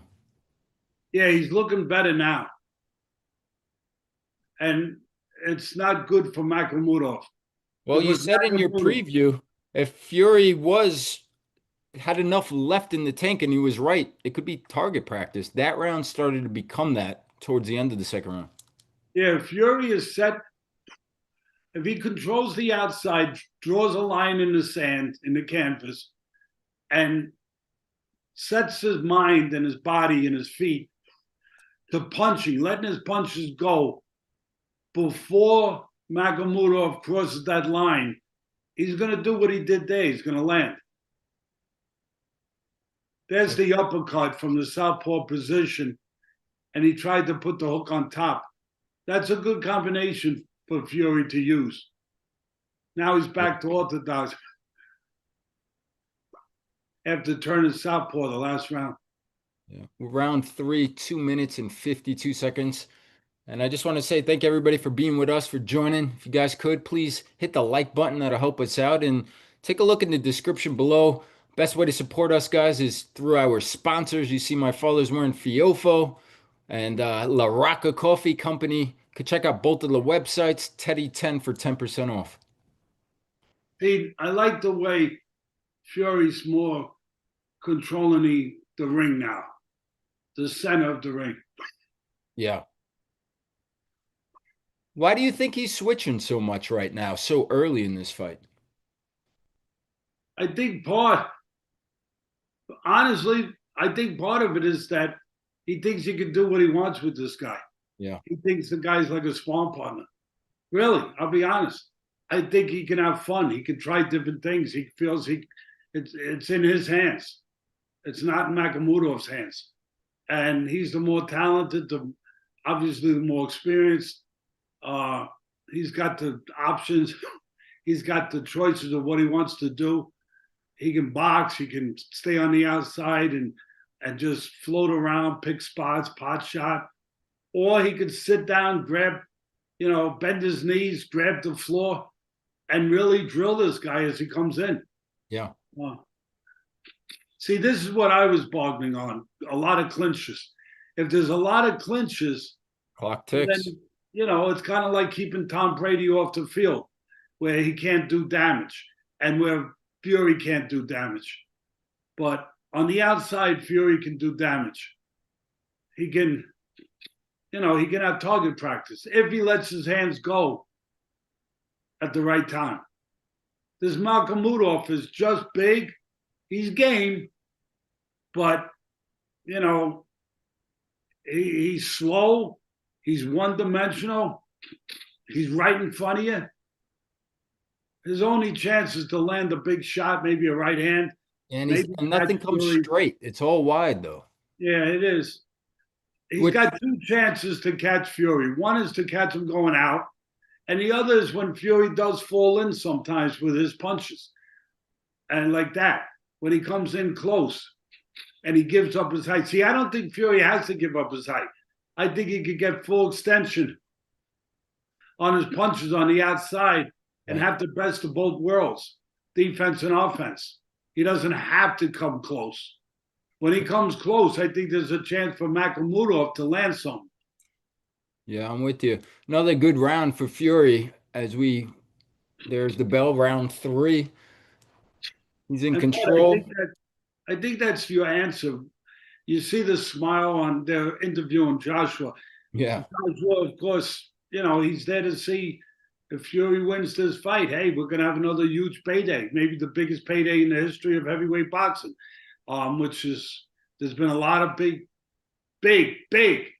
paydays the last few years in heavyweight boxing because of Turkey Al Sheikh. This would be the biggest one ever. So Joshua is an interested observer on the side of Fury winning, but I was going to make the point to your point of why Fury turned southpaw. When the end of that round, he was smiling, he was talking, like he knows what we knew, that this could be fun, that this could be target practice. I could go lefty, I could go righty, I could do whatever I want. And I think now that he's settling in the fourth round, he's really realizing that it's coming to fruition. And again, the only way that Makhmudov does anything is to catch him going back. And to your point, he's throwing everything wide and slow, or catch him falling in. Yeah. He had a chance there to catch Fury stepping straight back. That's gonna be the way I could see it being done with that looping right hand. Yeah, he caught Fury a little bit of a left hook there. Yeah. Um, What surprises me though is as you described Makhmudov last round of how we know he's big and he's physical and he's strong, but how crude and raw he is. This guy shocked me to hear he had over 200 amateur fights. I just don't see that. no, I don't see the teaching. I don't see, as you touched on, I don't see the technique. I don't see, I mean, unless he's a horrible student. I, I mean, to me, how could you not teach a big guy like this a little more than he seems to exhibit of knowledge in that ring, or lack of knowledge? And there's the punch. It missed the right uppercut. But to me, I'm telling Fury, look, stand your ground, hit him with a jab and a right uppercut. And now Fury's got him in a headlock. Yeah, smart little tactics when he needs a breather, right? He's putting him in that headlock, he's leaning on him, he's buying himself some time, and he's draining the big Makhmudov, who's gonna start gassing here in a few more rounds at this rate, I would think. I agree. And every round he's got a chance to catch Makhmudov very clean with an uppercut or a straight right hand. He's got a chance every round. There it is. Good 1-2, buddy. Oh, Good 1-2. you said though, and Makhmudov, he's look, showing it. Makhmudov does have a good chin. Yep. But that's the point of why I thought there was a chance he could go with the over. But it was going to be up to Fury. Does he keep his distance? Does he get extension on his punches? Does he put together punches? That's the key. I hope the people are enjoying the commentary. I hope they're enjoying watching it with us. We enjoy having you guys with us. We do. We appreciate you, and it means a lot to us to be doing this with the best fans in the world, the boxing fans and the fans that we've come to know, both from our podcast, from the ropes. You guys are fun to be with. We enjoy being with you. And there's the corner of Makhmudov. See, to me, forget about what you tell him in the corner. It's what you taught him or didn't teach him in the gym. If he hasn't been shown these things in the gym, if he hasn't worked on these things in the gym, if that plan hasn't been put into practice in the gym, it ain't going to happen here. There's the left hook I talked about. Good left hook. And there's the good chin of Fury. Fury's always had a great chin. He's been down, he's been hurt, but You know, he's always come back. He does have a great chin. You wonder how long, you know, at what point does a guy's chin start to betray him? You always wonder about that with a fighter, but he took those punches really well. And now we're in the fifth round. I'm at 2 minutes and 39 seconds. Yeah, we have given out again our pick and Teddy's pick over at the ropes, TeddyAtlasBoxing.com, over 7.5 rounds. That line changed to over 8.5, but we gave it out at 7.5. So round five, as you said, bud, I'm at 223 right now. Yeah, I'm at 219. So just looking at some of the comments from the viewers with us, a huge difference, as you've touched on and said, with technique and the skill level here. But a lot of people are saying that Fury doesn't look like the old Fury. Fury looks sluggish. Do you see that? Or is in part of that the ring rust, the inactivity, and this style of Makhmudov, who's there to make it ugly, right? He has to make it ugly to hang around. I don't think see anything ultrally neg- negative about Fury right now. I think he's always clinched a lot. I put it in my report. That's why I thought there was a chance to go over. Uh, I think that there's always been times where he'll throw a couple and then grab. Uh, when he does use a jab on the outside and set up the table for the right hand, he looks fine. His legs look okay. You know, he's still got mobility. He still has a bad habit of going straight back. He's always had that habit. So I would disagree. I don't see. I understand the fans seeing it because you want to see better, but sometimes we forget. We kind of forget. We watch a guy coming back, a guy we want to see, you know, shine, and we forget that he has always had these tendencies, even at his best. You know, the styles make fights. He is in there with a guy that grabs and falls in. That can make for an ugly fight, no doubt about it. If I was to give demerits to Fury, it would be for not controlling the center of the ring more, for allowing this guy to smother him, allowing this guy to get close, not being set to punch when Makhmudov closes the gap. That would be my knock on him. But Yeah, I'd agree with that. Not making him pay on some of these wide misses because he's not set.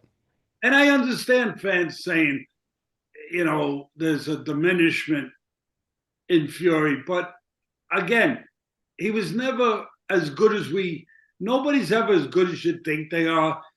They're never as bad. You know that old saying that you get your press clippings, don't believe them. Don't read your own press. They're never as bad or as good as the writers will make them. And I think that it's fair to say that with Fury, that when we were saying he was the greatest heavyweight of all time, I love him. I love him. But that was an overstatement. That was a statement that really didn't make sense to be saying that with the body of work that he had been in there with. It just didn't make sense to make that kind of statement so soon and so quickly and so knee-jerkedly. And then with time and with the Usyk fights, all of a sudden we changed our opinion. We said, oh, wait a minute.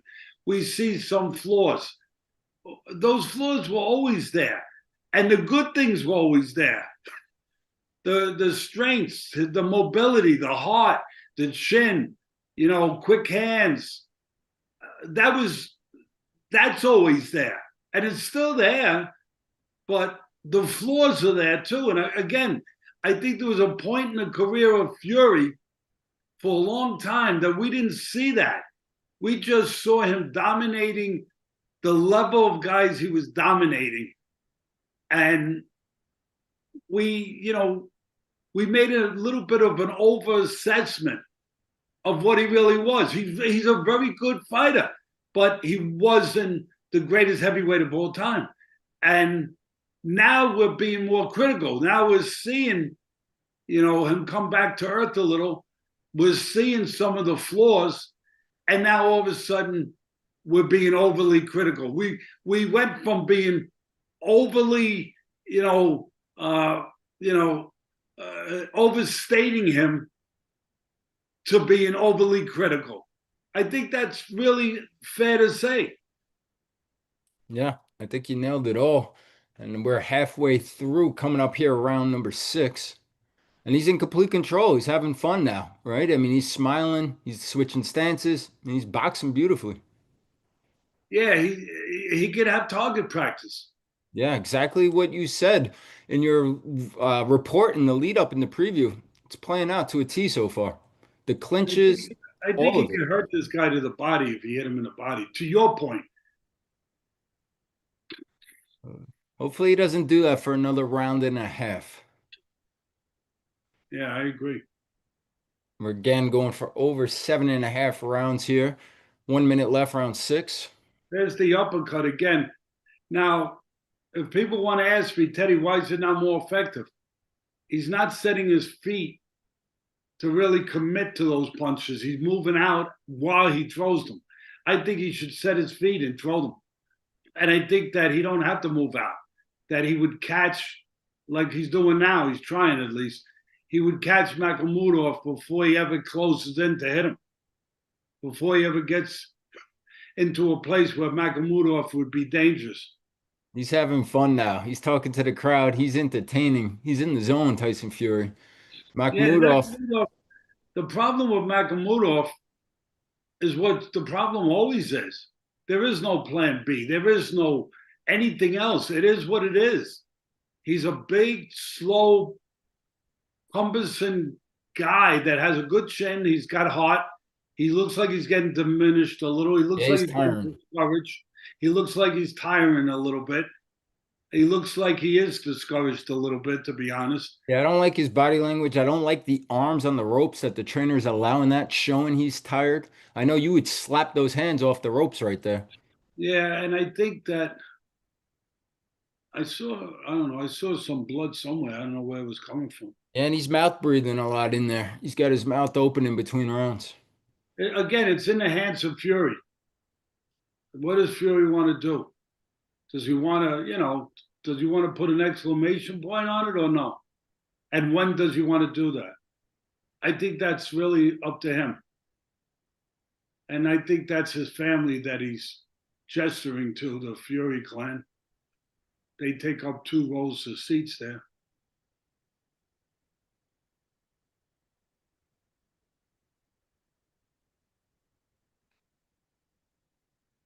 I think the only guy watching it as critically as we are and our fans are is Joshua. He's watching to see when he goes straight back. Maybe I can double up the jab and hit him with right hand. And he's probably right. He probably could. I know that fight is we talked about it. It's gonna make so much money, maybe break the records.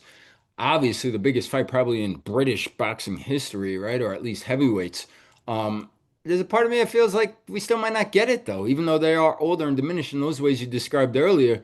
Because Fury's gonna leverage an angle that Usyk needs him for part 3. Because who else is Usyk gonna dance with? We'll see. They got Fury up on the scorecards, no surprise there. Except he gave him round. Oh, he gave a tie round in round 2. I don't know about that, but I think they gave Makhmudov the first round. first round and a tie in the second. There's that uppercut by Fury. Then he got hit a right hand. And a left hook right before that right hand by Makhmudov. There's another right hand by Makhmudov. And he's tossing hand grenades. I mean, he is. Is that a He's loss of focus a little bit right now by Fury or tiring? No, I think I'm just seeing what I always saw. There's technical good things and there's technical flaws in the game of Fury. He goes straight back where if you follow him, you can catch him. And even a guy as slow as Makhmudov. And, Makhmudov is like throwing baseballs in there. He's chucking punches coming in.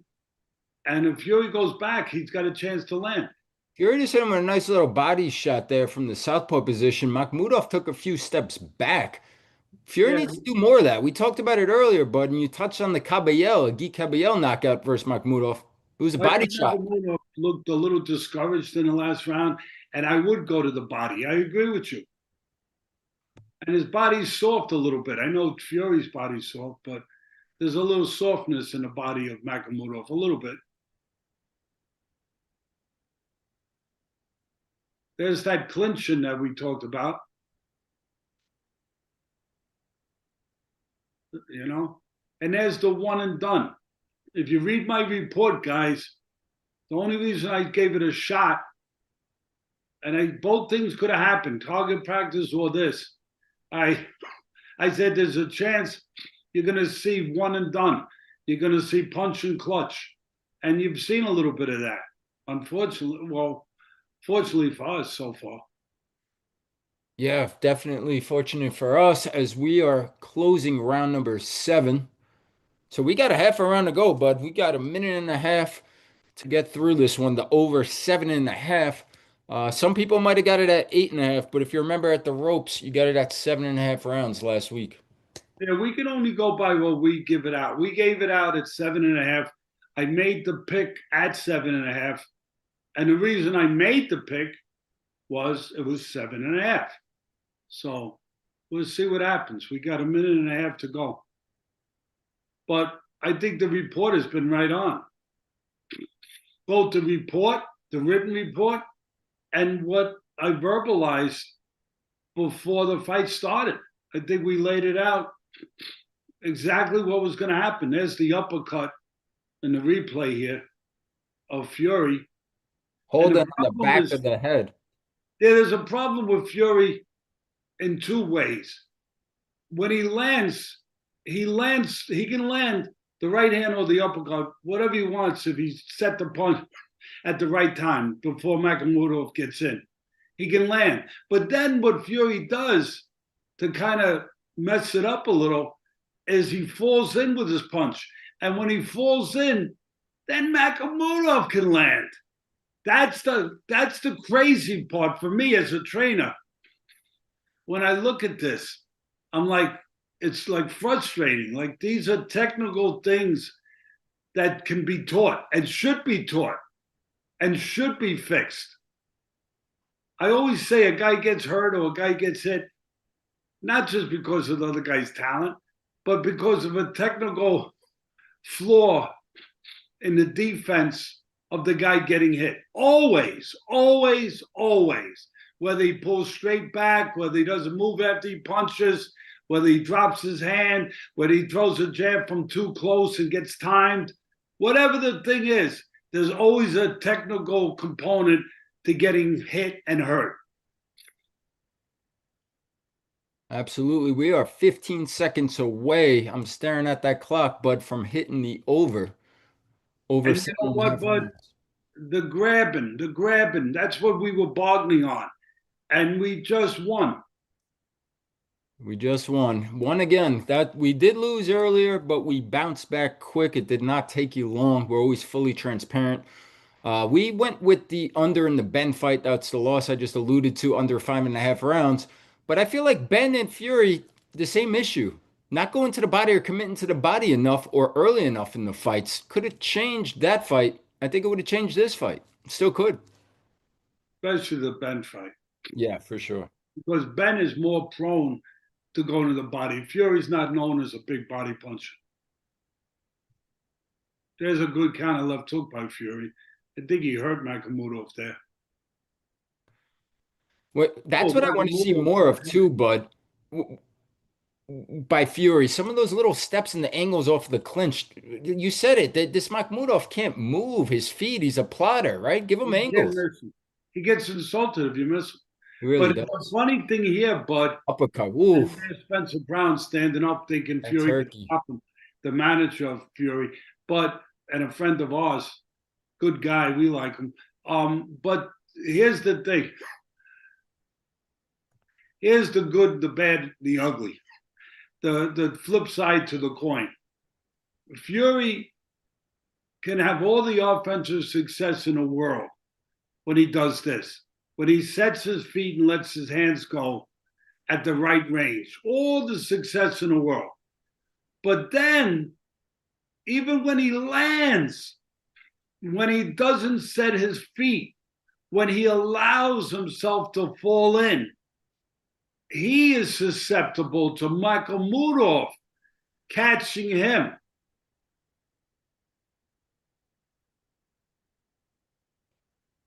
Here we're going to see here the replay. There's the counter left hook by Fury. I thought that hurt Makhmudov right here. Bang. I think that hurt him a little bit. And then he smothered him, Fury. And there's the right uppercut. Fury should put a left hook on top of it and hit him with 2 instead of 1. Beautiful right uppercut that I've been calling for all day. But he should also put the left hook behind it. You know, that old saying, Customato used to drive me crazy. He used to say, Teddy, if you can hit him with 1, why? If you can hit him with 2, why hit him with 1? And it's so true. It's so basic. It's ridiculously basic. If you can hit him with 2, why would you hit him with 1? And you can see Fury hit him with the right uppercut. He could have put the left hook with it. And instead of hitting him 1, he would have hit him 2. And 2 is better than 1. That's not hard to figure out. Even I can figure that one out. It's the same thing playing over and over. If you read our report, Bud, It is exactly to a T. you knew what was going to happen before the bell rang. Absolutely. You nailed this one again. You nailed the Wilder Chisora one to a T. We're over 72% in 7 months at the ropes, and we're giving out value picks, guys. We didn't take Tyson Fury at minus 650 today. We looked for the value. Teddy deemed it at over 7.5 rounds. It was minus 125. That's what we laid, not the minus 650. Makhmudov, he's getting a little tired. He's getting banged up a little bit more and more. He's getting discouraged a little bit. He does have heart. He does have a good chin. I was bargaining on that. He should get caught coming in with a counter and dropped. Really. I think there's a chance Fury still can do that before 12 rounds completes. But a few more seconds already passed it. So I'm happy.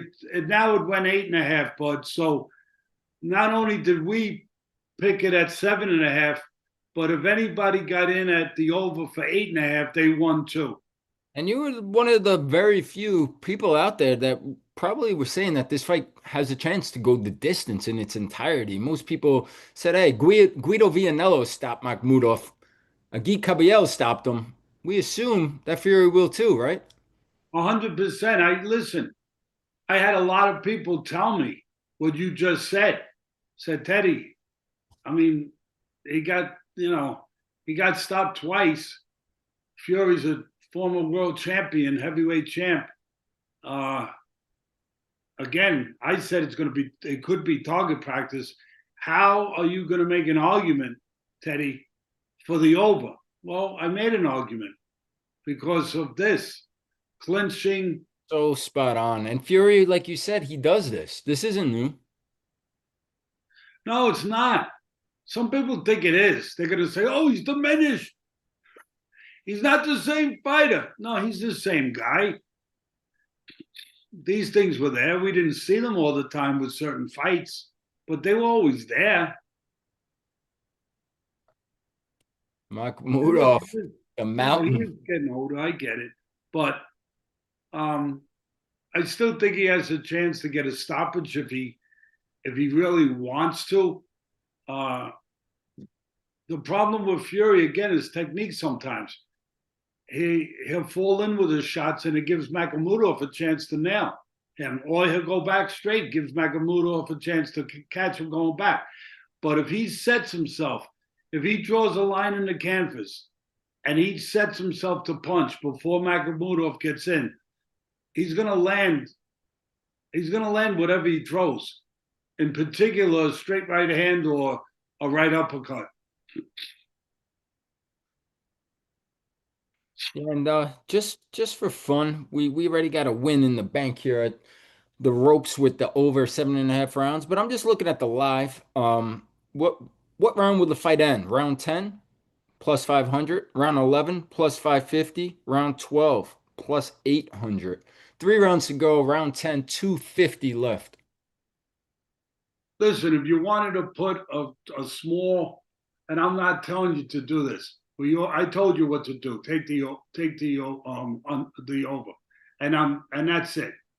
But if you wanted to put a small at those kind of odds, just a small something uh, with very little risk, I would probably take the 11th and 12th, maybe more than 12th.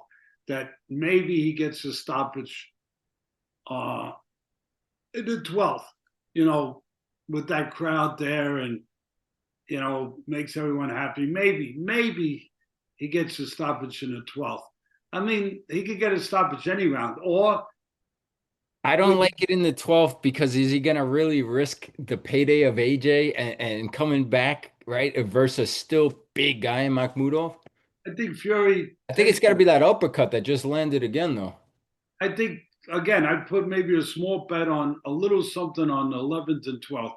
But if I wanted to just pick one round, it might be the 12th because I see the guy deteriorating a little bit, and Fury's still fresh, I think, and Fury sees what he can do. He can get extension and nail this guy at the end of his punches. This guy, you almost feel sorry for him because he doesn't know how to fight. It's like he's game, all the things I said, but he's just so what you said. He's so primitive. He's Yeah. so crude. He's so raw. His And you legs are shouldn't be gone right this now, raw too. at this stage of experience. You should have learned a little more than this. I see the uppercut just missing now. I think I'm the gonna, knockout might be coming in 11, but look at I'm the gonna legs say right now, Makhmudov. I'm gonna put a little play. What, $50, whatever. I don't want to spend other people's money, but I put a little something with the odds you just said, but $50 on a knockout in the 11th and the 12th. Yeah, you're getting 5.5 to 1 and 8 to 1. And if you listened to Teddy earlier, you're playing with house's money because we had the over 7.5 rounds. So yeah, I could see that. I mean, he's got to go to the body. If he goes to the body, and then with that uppercut, like you're saying right there, I could see it. Makhmudov's legs are gone, bud. I mean, he's a game guy, Makhmudov, but his legs are starting to Look at him. Yeah, there he play goes him a down to the little bit. ground. They're gonna See, call it no knockdown, but yeah, the legs are gone. I'm telling you, put a little play on the 11th, put a little play on the 12th. You won already. You had the, you already won. You got the over. You already won. You had a good. But I'm putting a play. I am putting a play. He got hurt there again. He got hit a combination. He's staggering back to the corner. He being Makhmudov. I'm putting a little play on the 11th and 12th. I said that, you know, a round ago, whatever it was, when you asked me, when you brought up the live betting, and I'm glad you brought it up. I think that the answer to whether or not he'll take that risk is right in front of you. I don't have the volume, but I think Sugar Hill, his trainer, Starting up the uppercut, right? is probably looking to get the knockout. He's probably looking to, to get that finish, really to make the Joshua fight that much more enticing. It's enticing anyway because it's all about the English fans anyway. But I think that to your question, does he take a risk for a knockout in the last 2 rounds? I would say, yeah. It's not a risk. A risk would be just, not doing anything, like just going defensive and allowing this big giant to walk in. If you move your hands on this big giant at the right distance, you're going to hit him. You're going to hit him. And I think Makhmudov is pretty much spent. If you put in the bet that I talked about in 11th and 12th, I think you have a live bet because Fury's still looking to catch him. He's still looking to nail him. He's going to the body a little more. which we talked about earlier that he should do. And I think there's a chance that Fury can land that uppercut, or maybe the body shot. But again, it's you got a guy in front of you that it's like shooting fish in a barrel.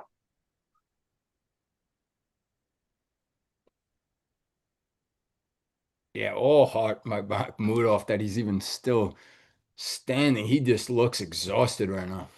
And his legs are staggering a little bit. See, Fury's letting him smother him, let him exist.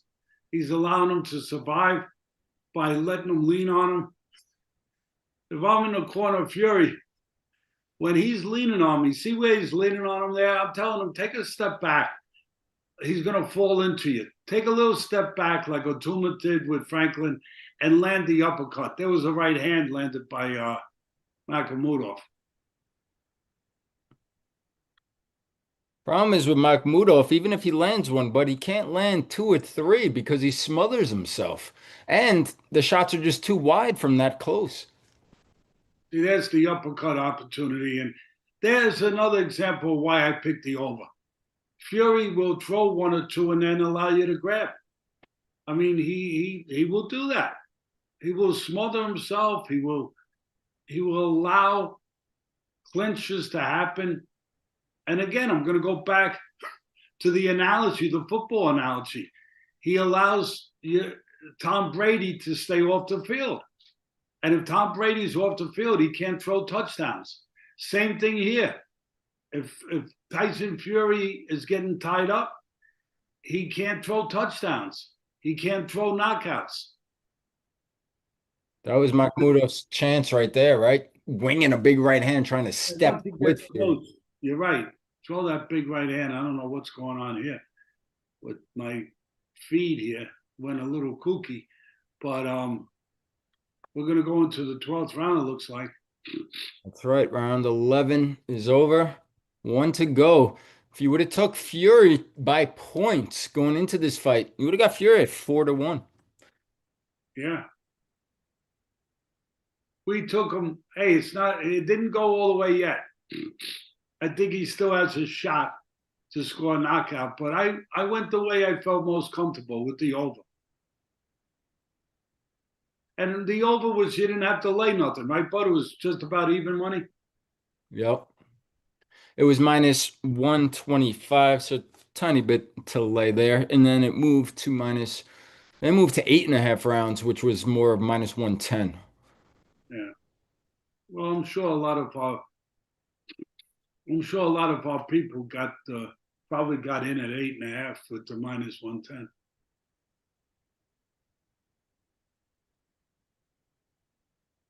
Well, the only question here now is actually there's two questions.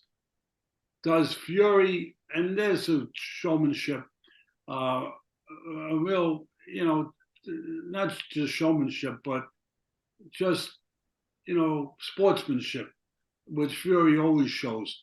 But the question here is, does Fury land a big shot and score a knockout? And does Makhmudov get a chance to score a Hail Mary with maybe a big right hand when Fury falls in or when Fury goes out? And you can see that's what Makhmudov's trying to do.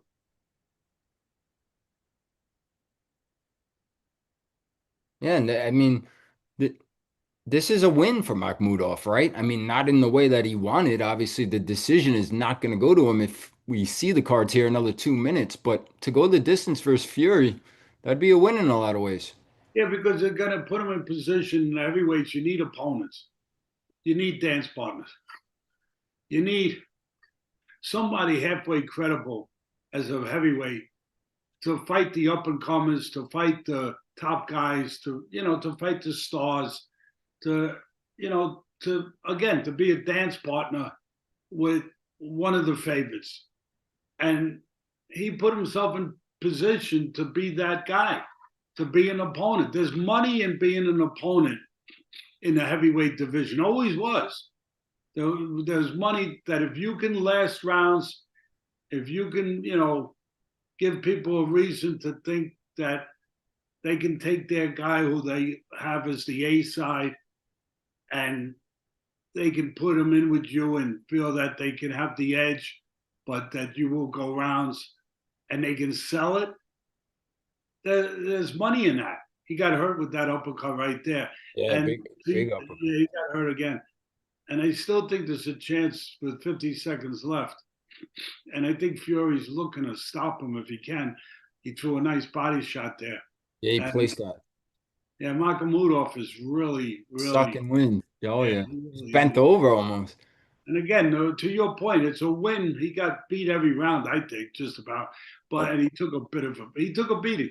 But a little bit like the Benn fight with Prograis, one-sided, very one-sided.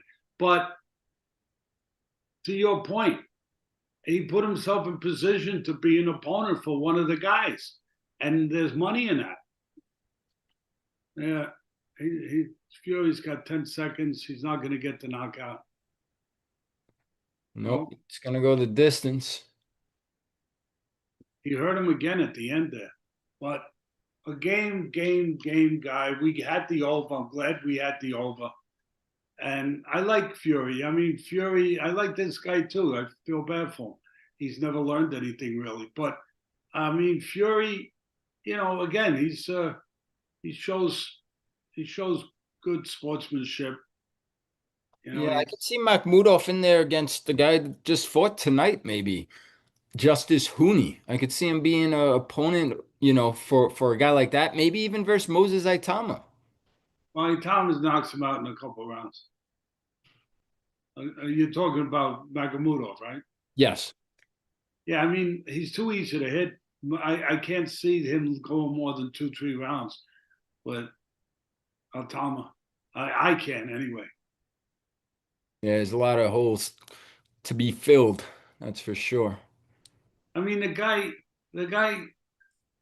Again, I don't want to be derogatory, and it sounds like I'm being that, but I'm being honest. Sometimes it's hard to be honest and not sound critical because you're being honest about something that has to be critical. And otherwise, I'm just blowing smoke up people's backside. And I'm not doing that. And he's like a punching bag in there sometimes. And you can see he's a big, gentle giant. You can see he's a likable guy. You can see all of that in Makhmudov. But you could also see what I've been saying and why I picked Fury the way I did. I mean, he's just a target. He's a target. He's game. He's gonna wing his shots, and there you see the replays of the uppercut inside. If Fury puts a right hook on top of that left uppercut from the southpaw position, maybe he scores a knockdown, maybe not. But you always have a better chance of knocking someone out or dropping somebody if you hit them a combination rather than one at a time. But again, that's one of the reasons why I thought it might go rounds or it would go rounds. Fury does a lot of one and done. Now he's talking to Joshua, telling Joshua to come in the ring because Fury's not only a terrific fighter, he's a great promoter. He really is. He's a great promoter, and he knows the business side of it, and he's doing that now. He's looking to promote the fight with Joshua. Yeah, I mean, Eddie Hearn has said that he would like a tune-up for Joshua first, and maybe even that tune-up being Deontay Wilder. But let's go ahead, bud. Let's assume we're going to get Fury versus Joshua finally there in the UK. You want to just give a little preview of what that looks like in your mind after seeing this, and obviously where AJ is at mentally with the tragic car accident and loss of his two friends? Yeah, you got to see where AJ's at mentally, emotionally off that. That I mean, he could have seen his life pass in front of him. That can change somebody. Thankfully he didn't get hurt badly in that fight. But he didn't get hurt as much as Spence did, Errol Spence, but Spence was never the same after that car accident. So you don't know. But I mean, I think it's a little different because, you know, Joshua was not badly hurt in that kind of way, but he was still banged up. And again, he still had an experience where he's got to look at boxing in a different way now. You know, you wonder if it's as important to him now when your life was almost gone. You know, those kind of experiences, near-death experiences, change people. They change people dramatically sometimes. So you got to weigh that in. As far as from the technical, physical standpoint, Fury would look to box on the outside with his quicker legs, you know, his reach, his jab. He'd look to box. And Joshua would look, for the most part, to do one of two things. He's dimensional too. Joshua would look to double up the jab, close the gap, and catch him with the right hand as he makes himself available. Fury going back straight. Joshua's got a terrific right hand power in that punch. He would look to, again, catch him going back, use the jab to land the right hand. And I could see Joshua with talking about dimensions. I could see Joshua looking to counterpunch. He's a good counterpuncher. I could see him having opportunities. You saw it tonight. I talked about it. It was there where Fury will give you chances to counter him. He'll fall in. He'll reach in. And when he does that, you can catch him. And Joshua is the kind of guy with the kind of power and the kind of form that could take advantage of that. Fury's talking right now to the crowd. He's about to talk to Joshua. Yeah. Here it is. Here it comes. He's going to say he wants to make him in champ.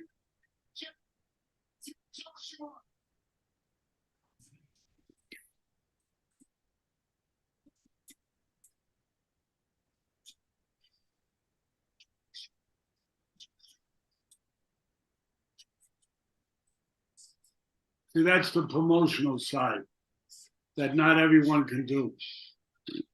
He's a natural promoter. And I get it. I mean, in the UK, they should be excited. They've been waiting a long time. I'm not as excited at the age and the diminishment of both of these guys, but hey. I don't know what Joshua Ware's mind is. To your point, you brought up a good point, but after that car accident, that near-death experience, I don't know. I mean, you're looking at him now. You talk about a penny for your thoughts. I give a penny for the thoughts of what's in the mind right now of Joshua. The one thing that I think has forged that mind a little mentally tougher in They're recent playing months. the WWE a little. Yeah, they are.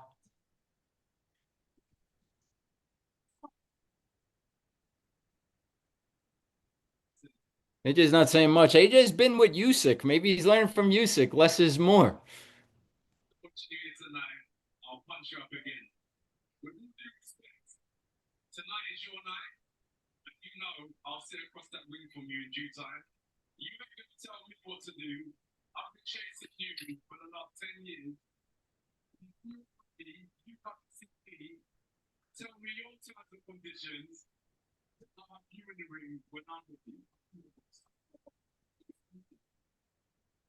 Now it's a battle of ego. They're both the boss, right? That's the problem. This is never going to be a 50-50 split. Somebody's always going to want 60-40. I don't know. Fury thinks he's the boss. Joshua thinks he is. You know.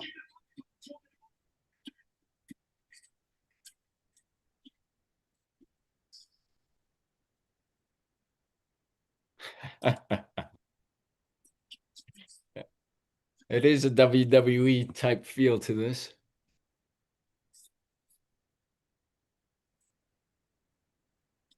What a promoter, right?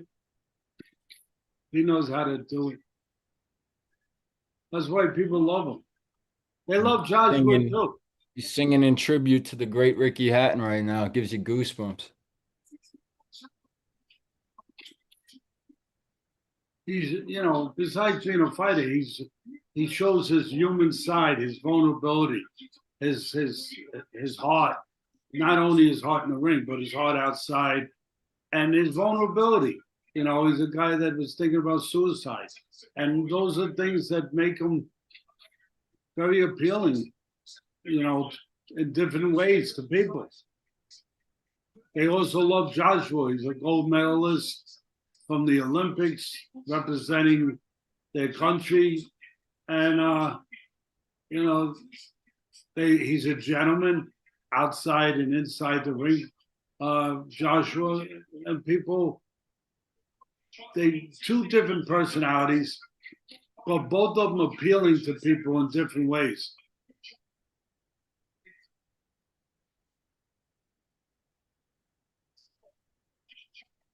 Well, that was it was fun to watch, but it's always fun to be with you. It's always fun to be with all the viewers here on YouTube. We appreciate everybody for joining. And we're gonna take a break. We're gonna watch the fights of the UFC later tonight. We'll record our podcast and we will have the episode of all the recaps up here on the YouTube channel, The Fight with Teddy Atlas, on Monday. So with that being said, bud, I'll let you any final words and close it down while Anthony Joshua is about to speak now. Yeah, I mean, listen, both these fighters have enough money, God willing, they don't go crazy, for several lifetimes, and they earned it. They get they get into a dangerous place every time they go in that ring. There's a chance you don't come out, and if you do come out, you don't come out as whole as you went in. So I always say a fighter, let him make as much money as the market calls for, as much as he can make. He can never make too much. I always want to see a fighter make everything they can. And now, with all that money, you wonder, what do they fight for now? To me, that's the question. What do they fight for? They're not fighting for money. I mean, I know there's an old saying, there's never too much money, and you can always use money, but they've made so much. It can't be about money. I know it could be about legacy, it could be about pride, it's about, fighting to see for who is the king of the UK, so to speak, between the two of them. It can be about all those things, but it has to be about something. And that's the question to me. What is it about? I mean, with Fury, he's the ultimate showman. Is it just about another show, about another chance to go on the stage, which he is so comfortable on, which keeps him alive? He's been very honest. He deals with mental health, with bipolar issue. He says basically that I would be in danger. My life would be in danger if I didn't have boxing. Like, I need boxing like a fish needs water. I have to be in camp. I have to be training for a fight, no matter what it is at his life or what period. And it's a later period now, but I have to have boxing. So we understand that for Fury. What is the answer for Joshua? That's the $1 million question. He had a brush with death. What is it that will get him to go in that ring, not just to show up for a check, but to go in that ring with a purpose? What is it? Stay tuned. We'll talk about it on the podcast. Thanks for being with us, everybody. If you guys enjoyed this, we do more of these over at The Ropes. That's on Zoom, so it's private commentary. You could directly ask questions to Teddy. We were supposed to do one next week for The Ropes. That was Callum Smith and Morrell. Smith fight postponed or canceled due to injury to Callum Smith. So we're going to reschedule. We'll be back. There's plenty of big fights coming up. And again, thank you guys for all being with us. We'll see you guys soon.